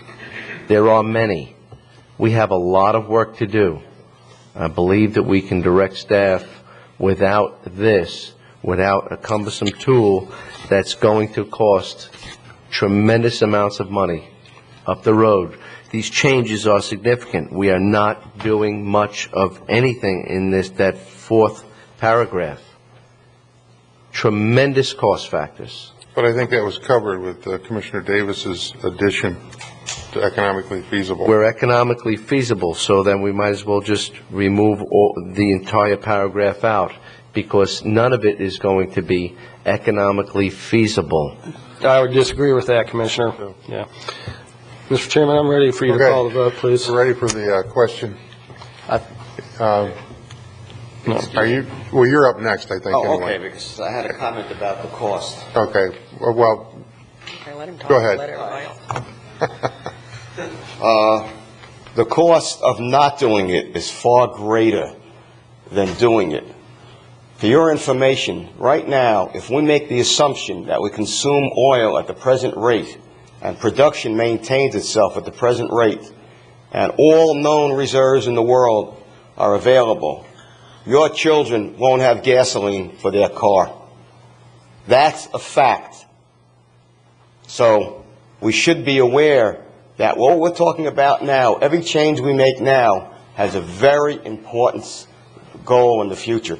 As for water recovery, I'll talk to you later about that. But there is a system which is going to be installed in Kenya by the springtime, which will give you a 98% recovery of water, potable water, from sewage treatment.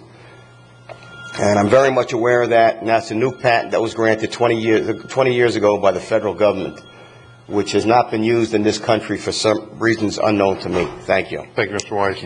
Okay, we'll call the question. All those in favor of the motion say aye. Aye. Opposed? Aye. The motion carries And that's the amended motion. 4-1 with Commissioner O'Brien, Commissioner Davis, Commissioner Bowden, Commissioner Wheeler voting in favor of the motion, Commissioner Fleischer voting in opposition, and you're off the hook, Joe.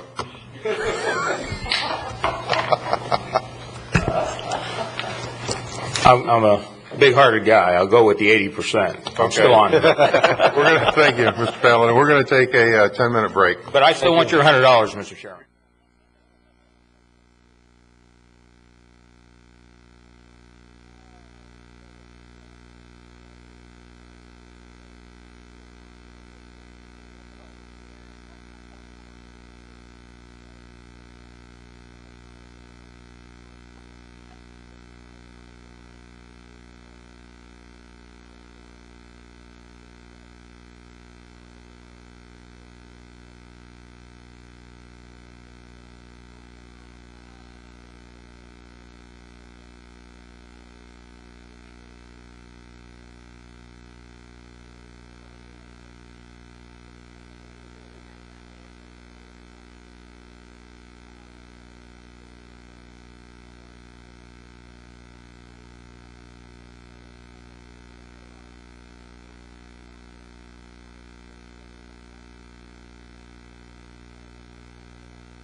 Hey,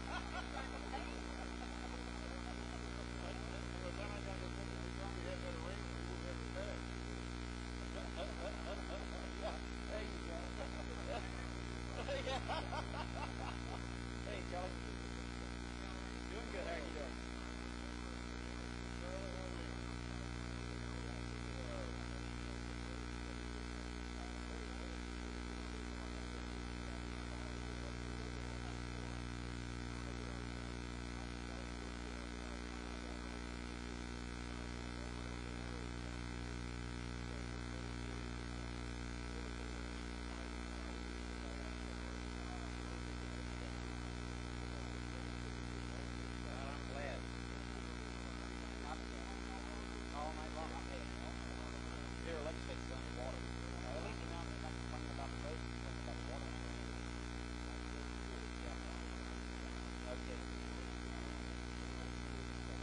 Right. We're going to have to get a break. Okay. Before he did it on his own.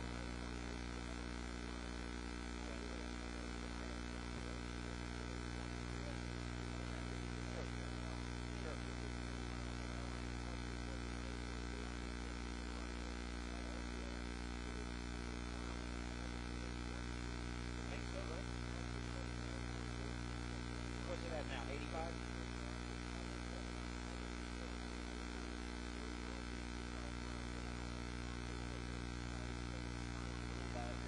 Biofuels, yeah.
I'm going to call the meeting back to order. We're on with item 6 now.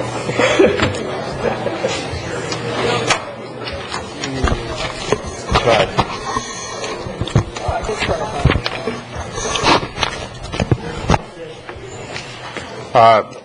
Next is the approval of the minutes, regular meeting of September 4th, 2007.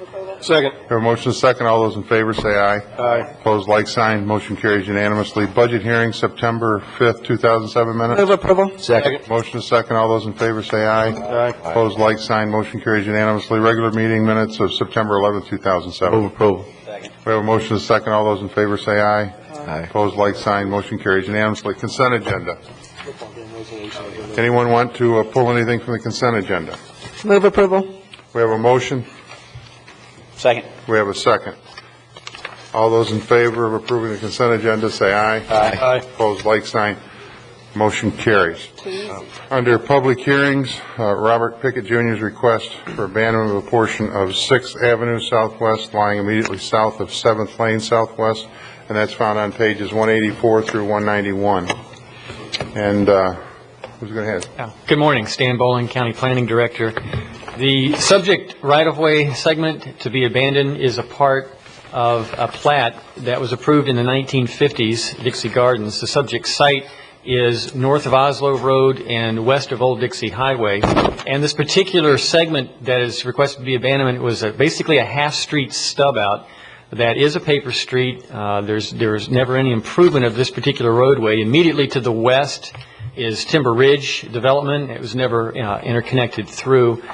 There is a parcel to the south of the right-of-way segment that has access already on Oslo Road. So this particular segment of right-of-way does not actually provide access to any adjacent property.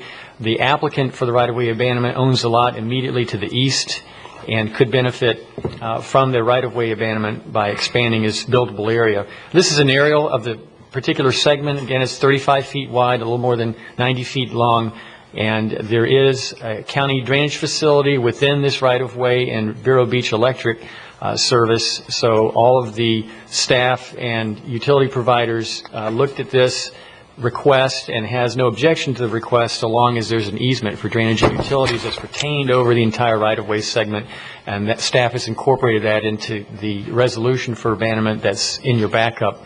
Staff's recommendation is that the board approve the right-of-way abandonment request with the condition that a public drainage and utility easement be retained over the entire right-of-way. And I'd be glad to try to answer any questions that you might have. Commissioner? Stan, can you go back to the aerial that shows the right-of-way and the property? And I think your next one was closer up of that? Right. Okay.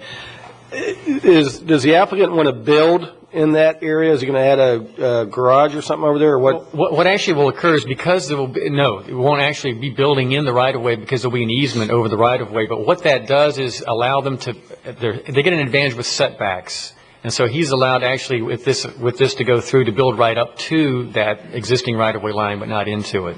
Okay, so he does benefit him. He is aware that he cannot put any structures because there's still the underlying easement. That's correct. Okay. Basically, I guess, Stan, just so I understand it correctly, is he's gaining probably that's RS6, probably a 10-foot setback on RS6 right. to the west. Well, actually, they're 20 feet because that's the front yard. Okay. So he gains 20 feet of setback area. And the opportunity to park a boat there or a motorhome or whatever he'd like to. Carport, something like that. Just got to be able to move it if we need to get through there to dig a ditch or clean a ditch or run a power line. Anything else, Commissioners? If not, we'll open the public hearing. Is there anyone that wishes to be heard on this item? Is there anyone that wishes to be heard on this item? Seeing none, close the public hearing. Second. We have a motion and a second. All those in favor say aye. Aye. Opposed, like sign. Motion carries unanimously. Next, public hearing, paving and drainage improvements to First Road from 5th Avenue to 32nd Avenue in Vero Beach Homesite Subdivision, Indian River County project number 0522, found on pages 192 through 209. Jim Davis, Public Works Director. The county's received a petition to pave First Road from 35th Avenue to 32nd Avenue in Vero Beach Homesite Subdivision. And you previously approved a resolution to establish a time and place for a public hearing, which is why we're here this morning. We received a petition signed by 68% of the property owners that own property along First Road. And we had an informational meeting with those property owners several weeks ago to inform them of the cost of the project and the procedure for the petition paving program. We still feel that the residents in the area want the project. We did not have any real dissension at the public informational meeting. So we propose that you open the public hearing and receive comments from the residents in the area regarding the assessment for paving the road. The county does pay 25% of the cost, and the property owners are assessed the remaining 75% of the cost. Okay. Any questions, Commissioner? Yeah, Jim, in the backup is a sample, typical letter sent, a certified mail to all the property owners with the actual assessment cost, and we just verified that all the property owners did receive that certified letter. I'll defer to my staff. Sometimes, occasionally, we do get one or two back due to absentee owners or something like that. But Chris, do you know if we, or Mike, do you know if we received all the responses? Yes, we did. Okay, we did receive all the certified mail receipts. Okay, thank you. Okay, any other things? Any other questions, Commissioners? I do about the petition paving in general, and I guess it's more, Jim, how many in the past 3 years, how many petition paving projects have we done? In the past 3 years, we've probably done maybe 7, 8. We used to do as many as 20, 25 a year back in the early 80s when the program was first implemented. But as we paved more and more roads, we've done over 112 projects, some of them large subdivisions like Dixie Heights and Indian River Heights, some small.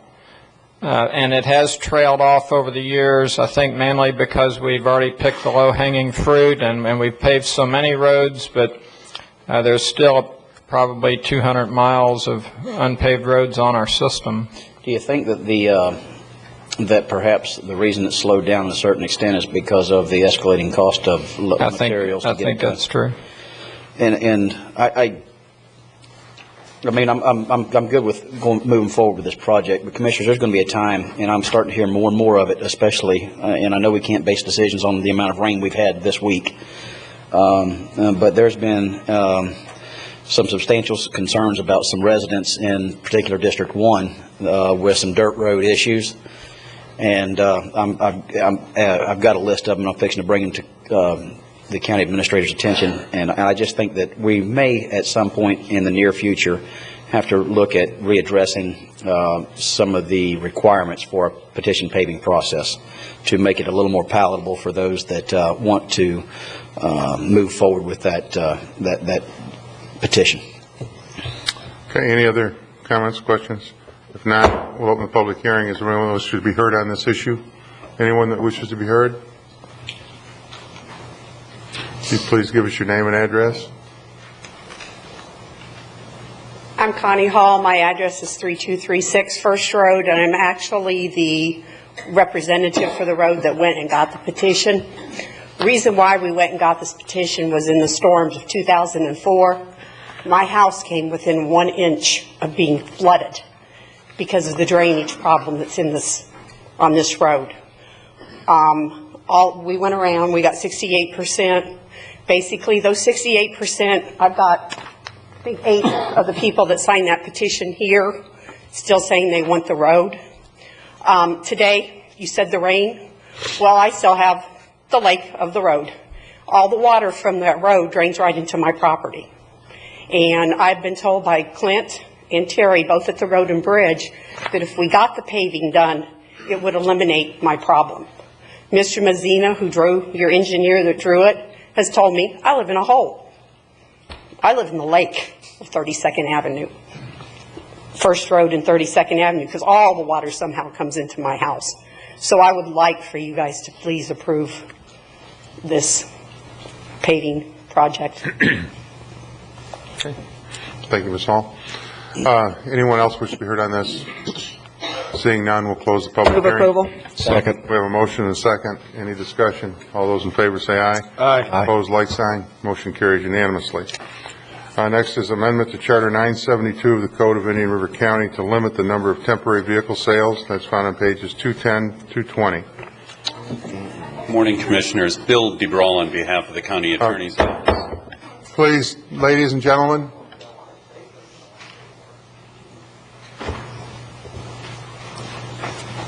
Thank you. Back on June 5th, 2007, the board had a public hearing concerning amendment of Chapter 972, temporary vehicle and boat sales. At that time, the ordinance proposed would prohibit temporary boat and vehicle sales except to sites that were already approved for such sales. By a 3-2 vote, the commission instructed staff to come back with an ordinance that would limit the number of temporary vehicle and boat sales to 12 per year on a first-come, first-served basis. There would be 6 temporary vehicle sales reserved for businesses that resided and operated within Indian River County, and 6 sales reserved for businesses that did not reside in Indian River County. The proposed ordinance, as is included in your agenda package, reflects that change. The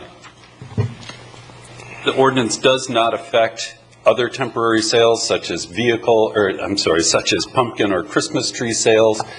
If you look back in the records, you will find that there were 21 temporary vehicle sales held within Indian River County last year. 4 of them were by businesses that resided and operated within the county. 17 of them were with businesses that resided outside of Indian River County. The amended ordinance will apply to the entire county, the entire unincorporated area of the county, and if a city or town would want to opt out, they would have to either have or enact a competing ordinance on the books. Staff's recommendation at this time is to conduct a public hearing and consider the proposed ordinance amendments. Thank you. Any questions, Commissioners? Hearing none, we'll open the public hearing. Is there anyone in the public who would like to be heard on this issue? Yes, sir. Please give us your name and address. I'm Brian McNulty from Gator Chrysler in Melbourne, Florida. How are you all today? Good. The matter before you to limit this to 6 sales from out-of-county dealers and 6 sales from in-county dealers is not a good idea. The process of first come, first serve, you have a dealership here that has a Chrysler dealership, J. Campana, who also has one in Titusville. So if he lines up first come, first serve on the morning of January 2nd and buys all 6 out-of-county permits and chooses not to use them, then you have in effect eliminated all car sales from the county. And you've just left it wide open for that. If there were 17 sales last year, when we come 3 times, we spend $4,000 in rent, we spend $11,000 in advertising, and all that money is spent with your newspaper, your radio stations, your mall. So you're talking about eliminating $250,000 of income that could be taxed, that could support the Green Fund, that could support a lot of things in your budget-strapped county. You're talking about eliminating a lot of income to the county, to the people that work at the Press Journal, people that work at the Clear Channel radio stations, people that work at the mall. It's a lot of money for your county, not just for the dealers that come. So if you do want to have a limit, I would suggest that if there were 17 last year, maybe you limit it to 12, maybe you limit each dealer to 3, but to say first come, first serve, and to give Mr. Campana the right to just buy all 6. They're gone. Come back next year. Try again. And I heard that, well, maybe we'll monitor this and see how it goes. Well, after all 6 are gone on the first day, how are you going to monitor it? How are you going to get an equitable and fair system? Your original bill that you worked on, and there was a lot of talk and a lot of discussion, your Public Service Advisory Board voted down 6-1. Your Planning and Zoning Board voted down 4-0.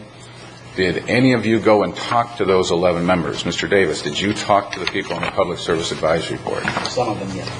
And got their feedback? Some of them, yes, as well as read the minutes of the meeting. And the people of Sebastian, they love it when a car dealer comes to Sebastian. They don't have a dealership. You know, government is of the people, for the people, and by the people. I hope that each of you talk to several people in the Sebastian area to find out how important a tent sale is to them before you cast your vote today. I've had the good fortune to meet Jim Pagano from Service Chevrolet. He's a great gentleman. If you don't buy a car from us, please buy a car from him. He and I differ on this point of view, but we both agree that we need more customers. We both agree we need to do whatever we can to increase our business. I also had the good fortune to meet Mr. Jay Campana at a meeting of car dealers and car owners and general managers, and it was right after we'd first come to Sebastian, and when I raised my hand to shake his, he raised his voice and raised his finger and got very pointed about we could never come back into his county, into his territory, or there would be blank to pay, you know. So I guess this is what we're having to pay, is that you're going to pass this vote today possibly, and then he'll buy all 6 of the permits on January 2nd, and we'll just be out. But I would ask you to reconsider this, look at what you're doing with your limitations. I'm sure the guys that own Hale Groves would like to see you pass a ban on Brazilian fruit in Publix. I'm sure that you're a farmer, right? You'd love to see the competition cut down. I'm sure that the people that are at this book fair on Saturday that the good colonel was talking about, there's going to be a lot of authors and publishers that aren't from Indian River County, but you're not banning out-of-county books, you're not banning out-of-county sales of Christmas trees or pumpkins. You're just attacking cars. And you're not doing it because of public complaints. Mr. Bill DeBrawl has told us on several occasions there are no public complaints. The only complaint he had on file was from Jay Campana and a group of car dealers talking to the county commissioner. That is the only complaint that was on record. So please think about your vote. Please vote to relook at it or to cancel it. We want to be a good neighbor, a good friend.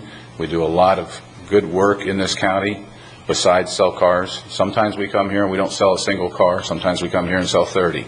It's not all roses. We just want the right to succeed or the right to fail. Thank you. Thank you. Is there anyone else who wishes to be heard? Mr. Campana.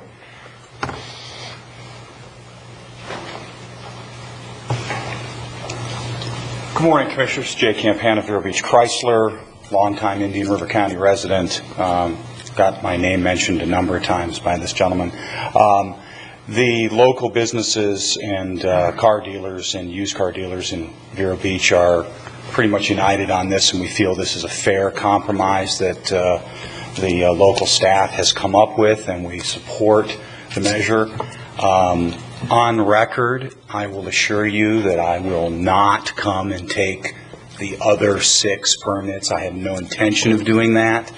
And if I remember in previous discussion, we talked about monitoring this so that if something like that did happen, that you guys would make amendments to it. We're just looking for a fair and equitable playing ground and making sure that economically the employees and businesses in the county that support our local area via charities and whatnot are looked out for. And I think in all the discussions with everything else that's going on with Piper and everything else, that's not an unreasonable thing. So again, we thank you for looking at this, and there's a number of dealers in town that are in presence here today, a couple that had to leave because of, but we are in agreement with the resolution as it's been written. Thank you. Mr. Campana? Yes. I'm a little concerned about the first come, first served also, just because it could happen inside the county as well. I mean, the Honda guy could come up and buy all 6 local ones and shut out all the other local dealers. So if that was changed to, no more, no individual dealer can hold more than 1 permit per 6 months, or is there kind of something that you all could live with as far as that kind of wording? We were, the first come, first serve was not anything that any of the dealers in the county came up with. I believe that was wording of staff. we've had some discussions. We'd like to, it's our intention for the county residents. We've talked, a group of us, about having a new car show, kind of like they have the boat show. Probably do it at the mall in the interest, bring everybody out, see if we can get all 10, 12 franchise dealers to bring 10 or 12 new cars out in one location and have kind of an event. Do it a couple of times a year. We have locations that are approved by our manufacturers that, are regulated by them. I'm spending $2 million on mine with a local contractor, doing all the things with the corridor plan and the upgrade and all those kinds of things. That's where we want to do business, and that's where our manufacturers want us to do business. But if we can do something like this and take up a couple of them, I can't see any of us, going in and grabbing all 6. That's not what this is intent.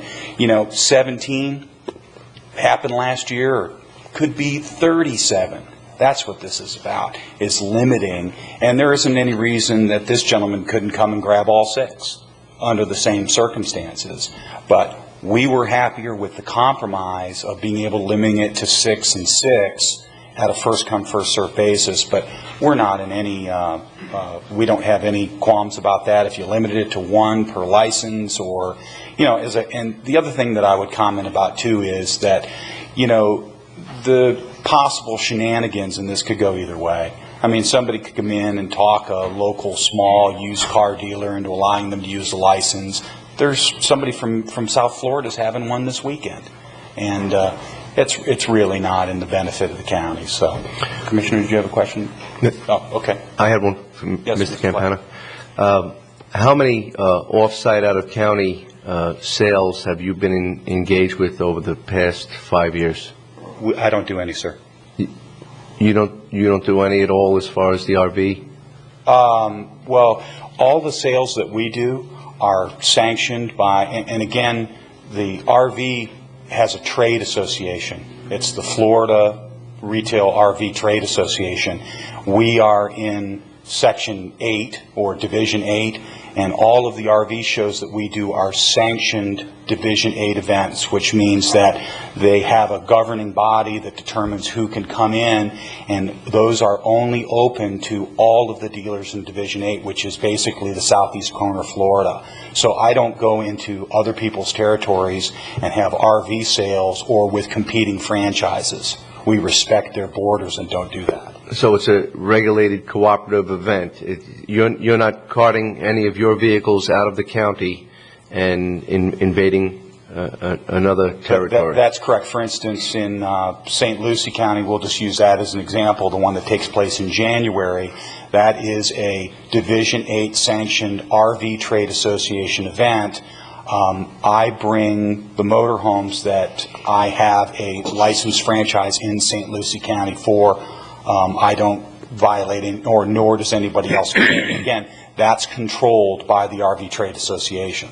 So, again, that's a cooperative. Unfortunately, there's nothing like that in the automobile. We have a Florida Dealers Association, but they don't have.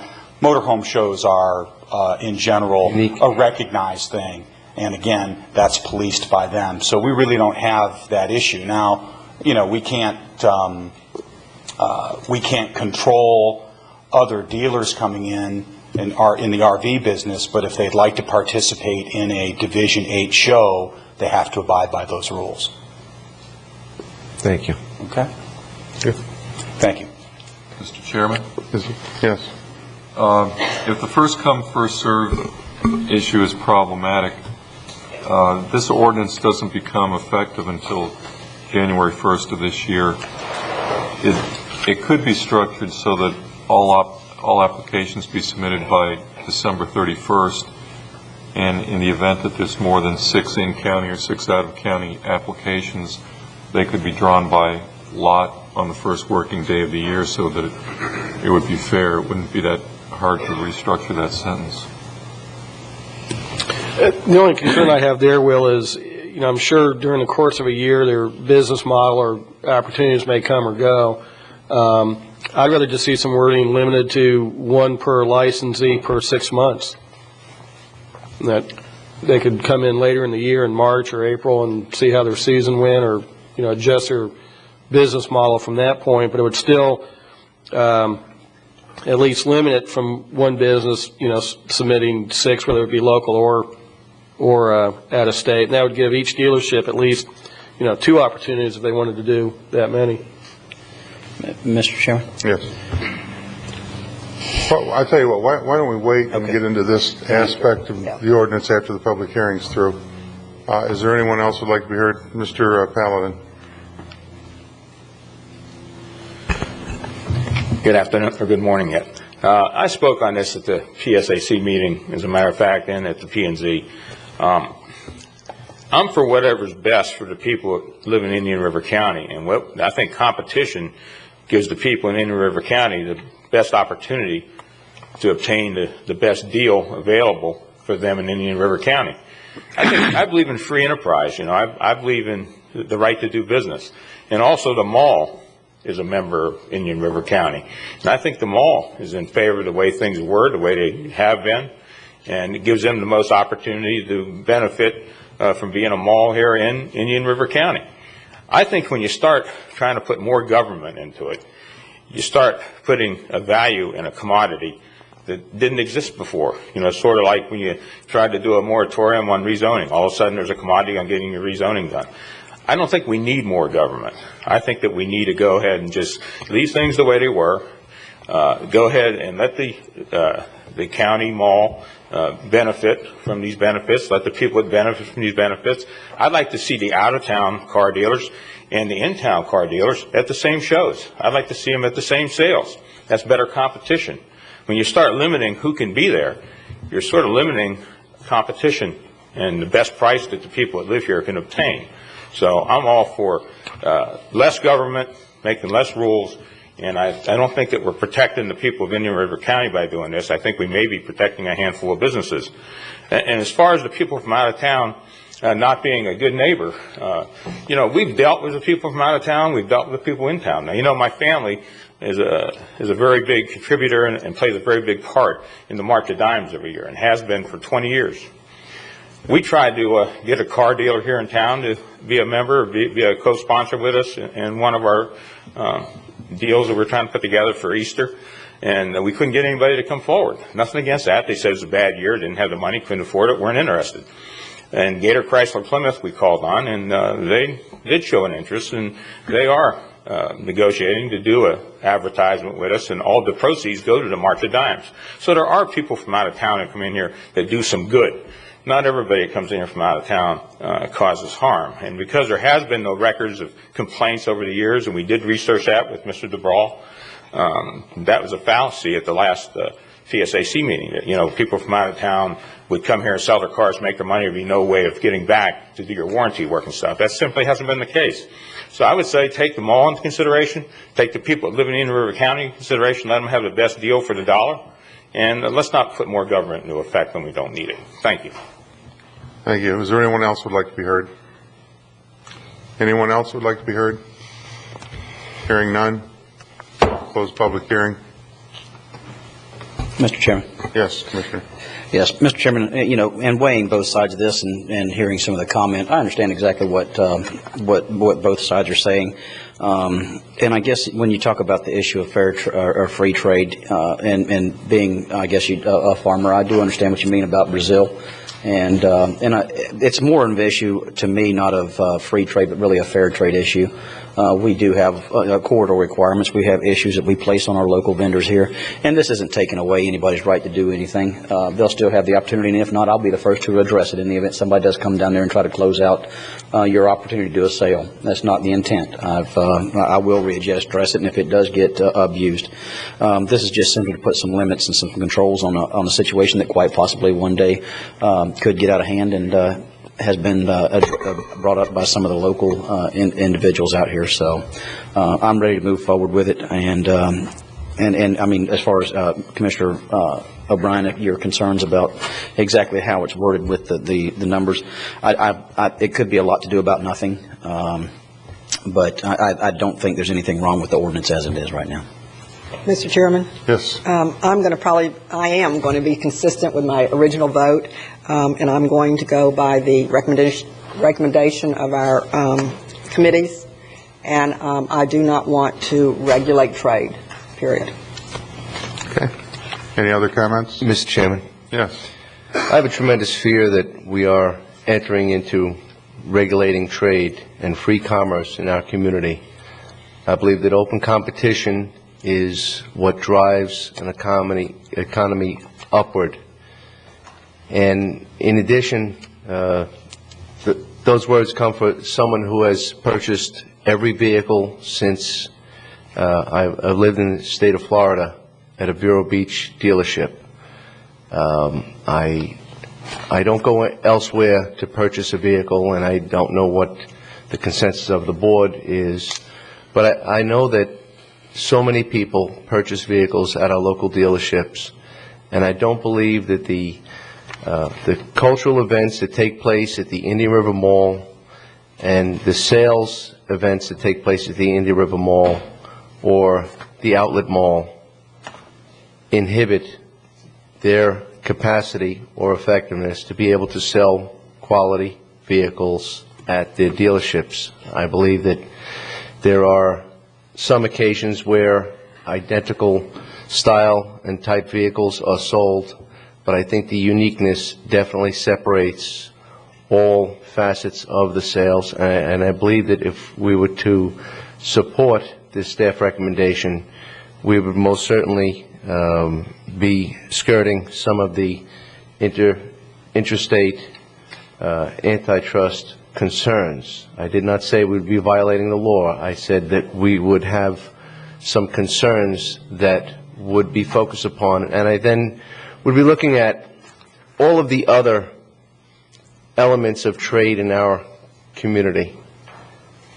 Can I envision the bridal shop saying that the mall can no longer have bridal shows?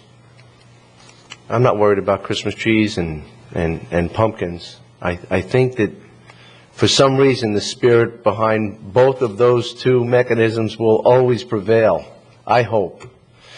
But as far as the other business entities, I can envision every challenged business to come forward and say, I want to seek relief. I don't want to see outsiders in our town. I don't want to see any tent sales. And if that's the case, we're about ready to economically reduce our effectiveness and efficiency in Indian River County. So I will not be supporting such a resolution. Any other comments? We got a motion? Mr. Chairman? Yes. I move to approve staff recommendation. I'll second that. We have a motion and a second. Any further discussion? All in favor of the motion say aye. Aye. Aye. Aye. Opposed, like sign? Aye. Motion carries with Commissioner Davis, Commissioner O'Brien, Commissioner Wheeler approving the motion, and Commissioner Bowden and Commissioner Flesher voting in opposition. Thank you. Thank you, Mr. The next item on the agenda is under public discussions. And it's a request to speak from Dr. Michael Weiss regarding changes in the code solar energy use in public facilities. Mr. Weiss? Thank you very much for allowing me to speak. I know in the past I've been hard on you for the lack of use of solar hot water systems in this building, as well as in the prison, the new prison, which is costing the taxpayers money. But we have to look forward and move forward. And my basic topic was, why do we need renewable and sustainable alternate sources of energy? If we are willing to accept the current premises that energy production will remain constant and that consumption will remain constant for the foreseeable future, we have a big problem. Under these circumstances, we have roughly 41 years left of all known petroleum reserves in the world. We have 64 years of natural gas and 155 years of coal reserves left. And the problem that we are going to encounter very rapidly as these shortages become more apparent on a global basis, there is going to be competition for these resources. And those competitions will have very important geopolitical issues which is beyond this group. Basically, there will be undoubtedly warfare in various areas, and it'll be devastating. So what we have to do now is we have a choice. Where do we go? How do we address this looming crisis? And particularly in this county, aside from an energy crisis, we have a water crisis. And we have to address these issues, and we would have to really start on a national level by having something similar to a domestic Marshall Plan to get our renewable resources in use effectively. Now, we're called the Sunshine State, and as a county, we have a lot of sunlight, a lot of farmland, and we can really set the standard and be a role model for the nation. And what I would suggest is that we look into the use of some of the farmlands, the groves, which have been affected by canker and other blights, to be converted to sugar sorghum growth to produce ethanol, alcohol. And I want to make it plain that alcohol is the common or trivial name for ethanol, ethyl alcohol. A lot of you know that there's a big discussion over the use of corn to produce alcohol, and this is causing feed prices to go up and market prices to go up in your supermarket. Corn is basically a very poor source of alcohol.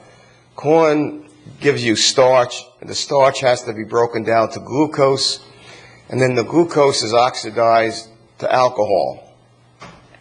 And this is done by using yeast as the means of doing this enzymatically in a big container called a fermentation tank. We would ferment the sugar into alcohol, and we could use now other sources are becoming more available as well. What used to be waste, such as wood pulp, cellulose, now can be broken down by genetically engineered yeast to produce alcohol and basically produce a new product in the marketplace called butanol or butyl alcohol, which is a far better fuel than alcohol. And we have an opportunity here, or at least you have an opportunity, to start to change some of the ways we look at our farmland and to really get involved directly in a program which I would envision some type of consortium between the county, the local community college, business, and volunteers to work to get these sources available for us. And I know the other problem is, well, you get the alcohol, you get the fermentation product, which is called mash, and then you have to distill the alcohol from the mash, and that usually requires outside sources of energy. We could very easily use solar power to run the stills, and we could also have a portable still design which can be brought to the individual farmer where he has his fermentation process. We could provide a portable still which would then allow him to produce the alcohol, and we could go ahead and use this for alternate fuel. We also can get certain bean products that grow in Brazil that will grow here that can be used to make biodiesel. And on the biofuels, we have a great opportunity to do something. We also have solar power available to us for solar hot water, and I know previous people talked about these tankless hot water heaters. That's great, except the tooth fairy doesn't provide the energy for those tankless hot water heaters. The energy is provided by electricity. And Florida Power and Light is facing a problem. With all the new construction and new demands for electricity, they're going to have to put up a new nuclear power plant or a new fuel-burning power plant in the very near future. If this county had a building ordinance where all new construction was required to use solar hot water systems, and we induced people through temporary tax benefits to retrofit to solar hot water, we could cut our electric usage by 30%. And we should be able to get Florida Power and Light to help finance this since by doing that, we would cut the demand for them to build a new power plant, which is in the billions of dollars. So if they just gave support and rebates to people going to doing solar hot water systems, they would wind up saving money in the long term. And we could use the solar energy for other uses. I spoke about solar electricity. During the daytime with solar electric generation using different systems that are now available, we could break down water, as most of you did in high school, to hydrogen and oxygen. And then in the evening, when we wanted to, we could then take the hydrogen and oxygen and use it in a power cell to produce electric energy, the byproduct again being pure water. And that could work on both ways, because we do have, as Mrs. Boughton is aware, we have a tremendous problem with water. And we don't have, in 10 years, we're going to be running out of water in the county, as our neighbors are south of us. And we could use solar energy to produce potable water and drinking water. And there are systems available, Mr. Fleischer, which can convert the wastewater back at almost 100% to pure drinking water. And I wasn't going to mention that system because I have a personal involvement since the family owns the patents on that.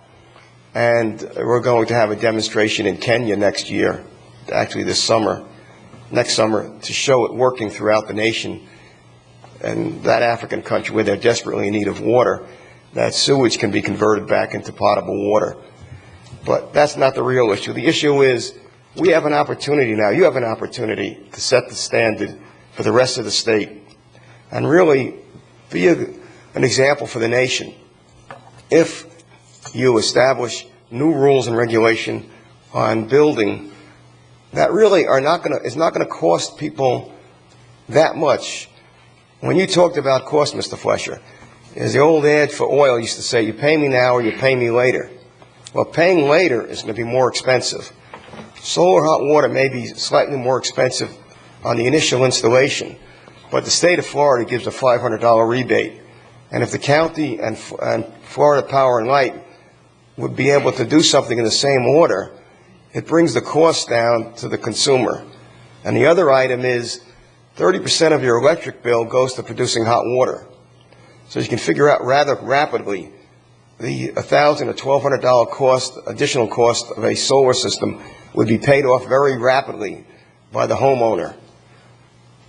And it would also be helpful in the environment, because I had done calculations using solar hot water systems throughout the state, and it reduces the emission of carbon dioxide by millions of tons per year.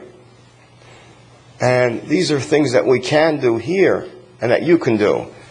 As for the costs, I know every government is tight for money, and to me, as a former elected official, the most important thing was the taxpayer's dollar has to be guarded, as you are trying to do, Mr. Fleischer, and is the most important duty we have is that fiduciary responsibility. And I believe we can establish, as I spoke to Mr. O'Brien, a totally voluntary group that could work within the government to help in this process. I'm sure there are people within the county who will volunteer their time. And by volunteer, I mean just that. No pay, no salary. I personally told Mr. O'Brien that I would volunteer, and I'm sure others will, to help the county in this hour of need, because every day that goes by, the problem is going to get larger. I wish to thank you for allowing me to speak. Thank you. Thank you. Okay. Next is a request to speak from Joseph Paladin, President of Black Swan Consulting, regarding take permits for tortoises and new law of July 31st, 2007, found on page 222 through 238. Thank you, Mr. Chairman, Commissioners. I'm Joseph Paladin, President of Black Swan Consulting. And let me just tell you a quick little story on what brought me to this point. Last year, about a year ago, we had a project up in Brevard County that we were trying to get some tortoises relocated on. And we found out we weren't able to do that because at that time there was a law that said you had one infected tortoise on your land, all of them had to be destroyed. I didn't see that as being an intelligent way of, or a human way of going forward. So I said, well, you know, why can't they just die of a natural cause? If they were just here, they would still die of a natural cause. They said, well, that's the law, you can't relocate them. The second problem we had, there was really no place around to relocate them to. So we started to work with Dr. Cox and some other people in the state to try and get that law changed to where you could move tortoises and let them die of natural causes. Just because one person in your neighborhood had a bad cold didn't mean that, you know, everybody in the neighborhood was infected. And they would be able to go out and lead their life for 20, 30, 40, 50 years. Maybe some of them would die of the respiratory system, and some of them wouldn't. It wasn't a 100% shoo-in that all of them would be contaminated. And further investigation over the last several months showed that that was the case. It really wasn't as devastating if you found one tortoise that had a respiratory system infection of some kind. So we fought that for about 10 months. And about 10 months later, in July 31st of this year, they changed the law to say you did have the opportunity to move these tortoises, even though you might have an infected tortoise on premise, or you really didn't have to test the tortoises, you could just move them, which was actually a cost savings overall, because before the only way you could see if you had an infected tortoise would be to do a costly test on each tortoise. And, you know, the cost factor isn't a major concern, because it cost me like $36,000 to go through this process, but it only cost me like $3,000 more to have the tortoises relocated than to have them destroyed. But to have them destroyed, I could have broke ground the next morning and just, you know, bulldoze them over and put them in their homes, and they would have suffocated over a period of time and died. So it's not a big cost factor to the developer, and it's not passed on to the homeowner, obviously, so it would be a cost factor on raising the prices of our homes. It's a matter of convenience and not going through the system to try and find a location for these tortoises. Since then, we had them relocated, and we found a place up in Pasco County to where they're located to, so they're living out the rest of their days on a ranch in Pasco County, which is pretty nice. Now, I'm going to go ahead and read what we hope to obtain today through this brief presentation, and what I'm going to be asking the county commissioner to assist me with. It's only about 2 pages, so it won't take very long, so I'd like to go ahead and read it if it's okay, Mr. Chairman. Certainly. On September 12, 2007, Florida Fish and Wildlife Conservation Commission adopted a new statewide gopher tortoise management plan. This plan forms the basis for amended rules that will reflect recent changes in the listing status of this imperiled species, as the gopher tortoise has been uplisted from species of special concern to threatened. The overall goal of the gopher tortoise conservation is to restore, maintain, secure viable populations throughout the species. Our objectives, targeted by FWC, involve habitat management, habitat preservation, restocking gopher tortoises, and decreasing gopher tortoise mortality on development sites. Coordination between the FWC and local governments is essential to successful conservation and management of gopher tortoise. While FWC has the primary authority and duty to manage wildlife in the state of Florida, they are looking to local governments for expanded participation in cooperating to achieve the goals of gopher tortoise conservation. Therefore, we ask the Board of County Commissioners to direct staff to develop amendments to the Indian River County Code of Ordinances, as well as to staff policies and procedures, so that the county can assume its role as partner in the successful conservation of gopher tortoises. And on the next page, gentlemen and ladies, are our recommendations. We have 14 recommendations. Now, we're recommending that these changes come in your Chapter 929, or however staff deems it more convenient or necessary to do so. Number 1, state clearly that incidental take of gopher tortoises is no longer permitted, and that there is no minimum threshold for number of gopher tortoises affected. Number 2, provide information to landowners, builders, and the general public about new FWC regulatory prohibitions and permit options. Number 3, include a question on clearing and building permit applications as to what listed species surveys have been conducted on the property. This would be like a checklist we put together. 4, require county inspection of properties where clearing or building permits are sought to confirm the presence of or absence of gopher tortoises. Conduct this inspection at the time of a tree survey and charge a fee for it. This would be your first input of maybe a stream of income to the county on doing this. The developer would pay for this, of course.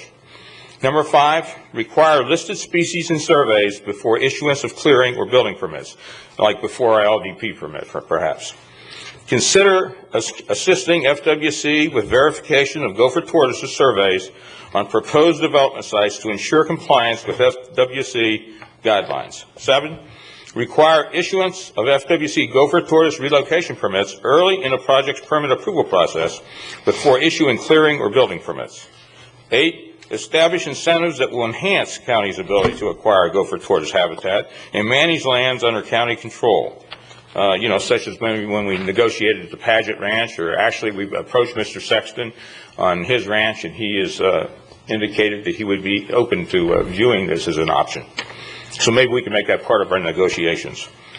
Require listed species surveys be conducted by a qualified professional ecologist or environmental specialist. These people, could create another job, basically, in the area. Require gopher tortoise surveys and relocations be conducted by authorized agents certified by FWC. Consider creating a pool of pre-qualified environmental consultants, authorized agents, and implementing an impartial process to assign them to conduct gopher tortoise surveys, with the county collecting fees and retaining a portion thereof. This would be your second possible revenue source. 12, identify, protect, manage, and restore gopher tortoise habitat on lands owned, controlled by the county. This would be receiving areas that we would have certified where these tortoises can be put in our own county instead of paying to have them shipped to another county. And this would also expedite the time span, so you wouldn't have to wait 6, 8, 9 months to have this done. 13, establish recipient sites for relocation of gopher tortoises and get them certified by FWC. 14, use local recipient sites for gopher tortoise relocations in preference to sites that are out of the county.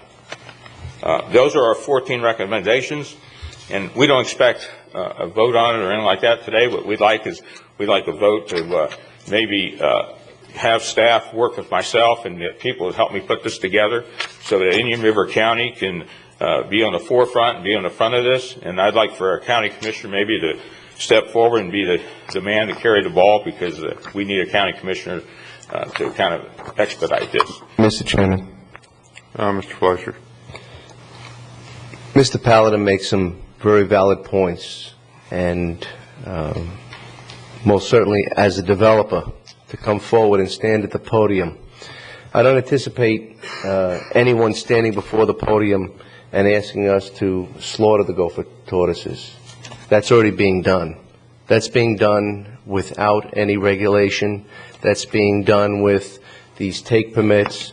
That's being done with some of them that we're aware of. I don't know how many take permits have been filed and how many have been paid for, but I would believe that most of these take permits are done in good faith, or when enough people discuss the fact that there are gopher tortoises on a given property. And that's all due to awareness. I'm glad to see that Mr. Paladin is bringing this forward to our awareness level. I know that he has done this in Brevard. There was some recent articles about what he has done in Brevard for the gopher tortoise, the Gopherius polyphemus species that is more than likely going to be upgraded to a threat species, and that the habitat is being reduced and reduced to a great number. So I'd like to direct staff, I'd like to make a motion to direct staff to review and develop a policy to the LDR changes, whether it be to 929 or another area that would be most appropriate for the gopher tortoises to be carefully considered and relocated to a suitable location, and I want them to bring back that final document for our consideration and hopefully approval. Mr. Chairman, the Humane Society, I think, is present, and I think Dr. Cox is here, who worked on a lot of the details of this program we brought forth. If you'd like a brief word from them, perhaps, or if you don't think you need that. Well, it would depend on, there's a motion on the floor. We have a motion and a second. That being the case, I think that if the motion passes, all this will be done through staff. Thank you, sir. Mr. Chairman, the only thing I'd mention is we kind of got our hands slapped a little bit last meeting, and probably this, Mr. Paladin, and I agree with a lot of things he has here, but I think we should follow our procedures, and maybe Mr. Paladin can present this to our Conservation Lands Advisory Committee, because I know they've been dealing with this issue quite a bit. They recently saw a presentation from Dr. Cox and Ryan Morrell where they did some gopher tortoise mapping up at the Sebastian Preserve. I just think, kind of, again, following our advisory committees that we have, that this should go before them, get their comment and input, and then staff can further develop it from there. So I just think we just need to follow our procedures and our advisory committees. I agree. I would agree with that. I think that we have procedures set up, and rather than taking shortcuts and then backtracking and going back to them, I think we're better off to go through the. And as if I might add, Mr. Chairman, as a liaison to the CLAC, I would have no problem working with Mr. Paladin to help bring this forward as sitting up here from the dais. Would you be willing to change the motion, Commissioner Davis, to send this back to the Conservation Lands Committee? What I'd like is basically still similar to what Commissioner Flesher, but the input. I'm sorry. Start with the Conservation Land Advisory Committee, then staff, and then move this forward for us to take a vote on to change our land development regulations. But I wasn't the maker of the motion. And I have no problem doing whatever the commission recommends, and I'd be happy to work with Commissioner O'Brien with his committee. We were just trying to get this approval, sort of, to get staff to help us get forward with this, because every day there's being gopher tortoises bulldozed over. The longer we wait to do this, the more they're being destroyed. Mr. Chairman? Yes. Would there be any concern if we were able to move or begin to work on this LDR and then incorporate the land application and further process that Mr. O'Brien is considering and recommending? Let me just say, Roland DuBois, Chief of Environmental Planning, we think these are good recommendations. I do want to point out that we are already doing a lot of the things that are being recommended. An amendment to the LDRs could be in order to be more specific, but it's not an emergency situation from a standpoint of gopher tortoise is going to be killed if we don't adopt LDRs immediately. This is a state requirement. Staff's fully aware of the situation. We're already doing a lot of things that are recommended. And the Conservation Lands Advisory Committee has been talking about this for more than a year. We have an expert coming to address the committee at the next meeting. So we would just recommend or support the recommendation that it work through the committee. Staff would look to revise the ordinance to make it a little more specific, but otherwise we would recommend the normal process. Thank you. Would you change your motion to that, Mr. Fletcher? Change my motion. Okay. Same here with my second. Motion second. All those in favor? We got I'm sorry. I just wanted to make a statement.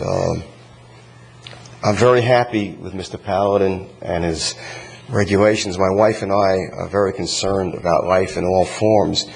And after the hurricane, we relocated to the beach. We're in a community where we had gopher tortoises in our neighborhood.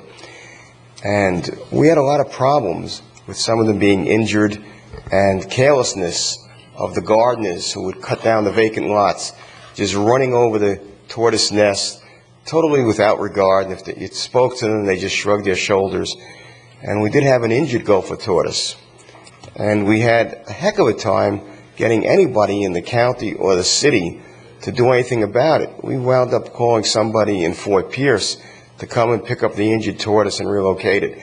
So I think you may have to have staff more educated about your program so they can give a more responsible answer when people call up I say, you know, we have an injured gopher tortoise, so there's a problem. Could you come and help us? Because we must have made 25 phone calls to Fish and Wildlife, to the state, to the city, to the county, back and forth. And it was bureaucracy at its worst. And I'm very happy, though, that Mr. Paladin now is going to be doing something. And as far as I know, the take permits are no longer in existence. I thought they were discontinued by the state about 6 months ago. No, it's an option now. It's an option now? Yeah. But I think they should be totally discontinued. Those tortoises are here way before us. Okay. And Mr. Chairman, if I might just indulge you one more second. And I realize that staff has said, and we had no thought process of trying to work around staff. We need staff to do this because they have to enforce this, and we want to be a part of that. But there is an urgency to that because you know, these things are happening every day. And I think the biggest problem we have here is not having a receiving area certified to accept these tortoises. I think we began to look into that immediately with some of the land deals we're making and some of the development rights we're buying and things like that, and give a little more value for our dollar. I think we could have receiving areas here, and the developers would work a little easier with you to try and bring forth getting these gopher tortoises saved instead of killing them. The reason I think none of them did it before mostly is because it was so inconvenient to try and find a location to get them relocated to. Even after the law was changed, I had to wait 3 months before we found a location that would receive our gopher tortoises. So even though the law was changed and we could find a place, we had no place local. I had to go to Pasco County. So there is a little more urgency than just going through standard procedures. And I'm not trying to be sarcastic or taking a year or so. You know, it's not an urgency if it's us, but if it's Tommy Tortoise, it might be an urgency. So, you know, I think there's a little more urgency there. Thank you. Yes, ma'am. I'm sorry, if I may just speak. My name is Ilka Daniel, and I'm the Director of Outreach Services with the Humane Society in Vero Beach. I also serve on the FWC Stakeholders Committee for the gopher tortoise and was part of this implementation in these plans. One of the things I would like to make clear is that incidental take has been banned. Permits that were in the pipeline, that were in the process, if they were more than 80% complete, those permits were grandfathered in. And several things about incidental take permits that we need to realize is that incidental take permits are inheritable with the land, and they have no expiration date. And it's estimated in that last month prior to the banning of incidental take that over 3,000 gopher tortoises on a statewide level were impacted by those take permits. So yes, we will have take occurring, even though it is no longer allowed. Those permits are still in the pipeline. Those permits do have the potential of being used. And we've also formed a Gopher Tortoise Protection Coalition here in Indian River County where we're working on those issues. And we're getting calls daily from citizens in Indian River County that have gopher tortoises on their property that are looking for solutions and really are not getting any type of guidance simply because the process is not in that implementation stage. So I would urge that the sooner we can do something to stop that measure, we are losing tortoises, and we're losing them in a number of different ways that this proposed amendment or moving towards that could certainly stop. So time is of the essence. Yeah, I think when Mr. Paladin and Commissioner O'Brien and the Conservation Lands Committee, I think they can address all these and bring them back to the Commission. Thank you. Thank you. Yes, sir. I'll be brief. My name is Ralph Monticello. I'm the Land Protection Manager at the Indian River Land Trust. I just wanted to mention to the Commission that the Indian River Land Trust sponsored a study this past year on gopher tortoise at the North Sebastian, your property at the North Sebastian Conservation Area, and it showed the capacity of these conservation areas. And I think if staff use this as a model, understanding the county's budgetary constraints at this time, but if staff use these studies that the Land Trust has funded, it might be helpful and save the county staff some time. And I thank you very much. Thank you. Thank you. Any Just a brief comment, please. Nancy Offit for the Treasure Coast Builders Association. This is obviously a statewide issue that's being addressed by various groups, and I wanted to confirm that the taking permits have been banned and that entombment is no longer allowed.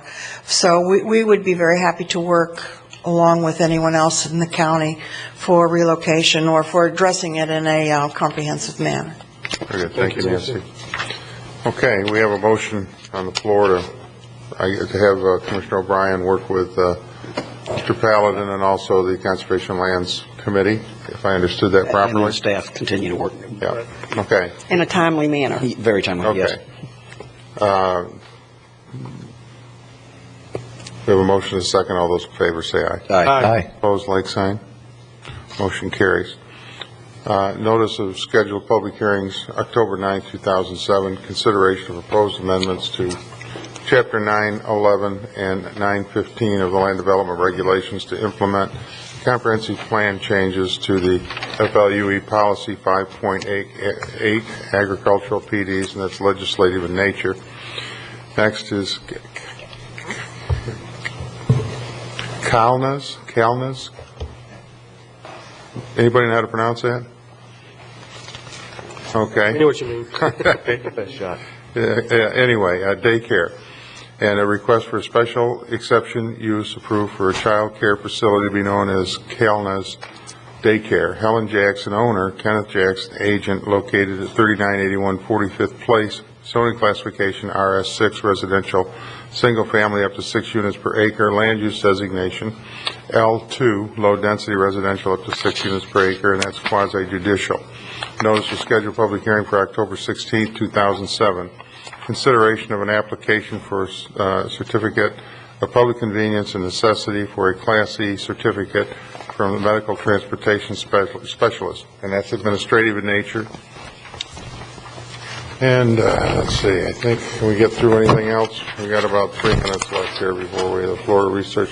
Okay, under community development, I had a note from Mr. Bowling that the Florida Research Center for Agricultural Sustainability, Inc.'s appeal of the Planning and Zoning Commission's approval of the St. Augustine at Vero Beach preliminary plat application, which is quasi judicial, that the request to have that tabled, is that right?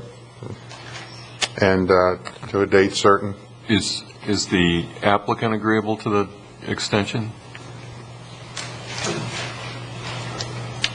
Right, my understanding from both parties is that they're hopeful to settle the matter, and maybe the appeal will go away, but it should be tabled till next week in case it doesn't. So table it until the next commission meeting a week from today. Motion to table. So motion is second. All those in favor say aye. Aye. Opposed, like sign. Motion carries. And I think We're done. yeah, well, when we come back, we'll be on 11A2. And we'll be adjourned until 1:30, at which time we'll have a joint special call meeting with the City of Vero Beach to talk about the Piper proposal. And then immediately following that meeting, we will reconvene this meeting.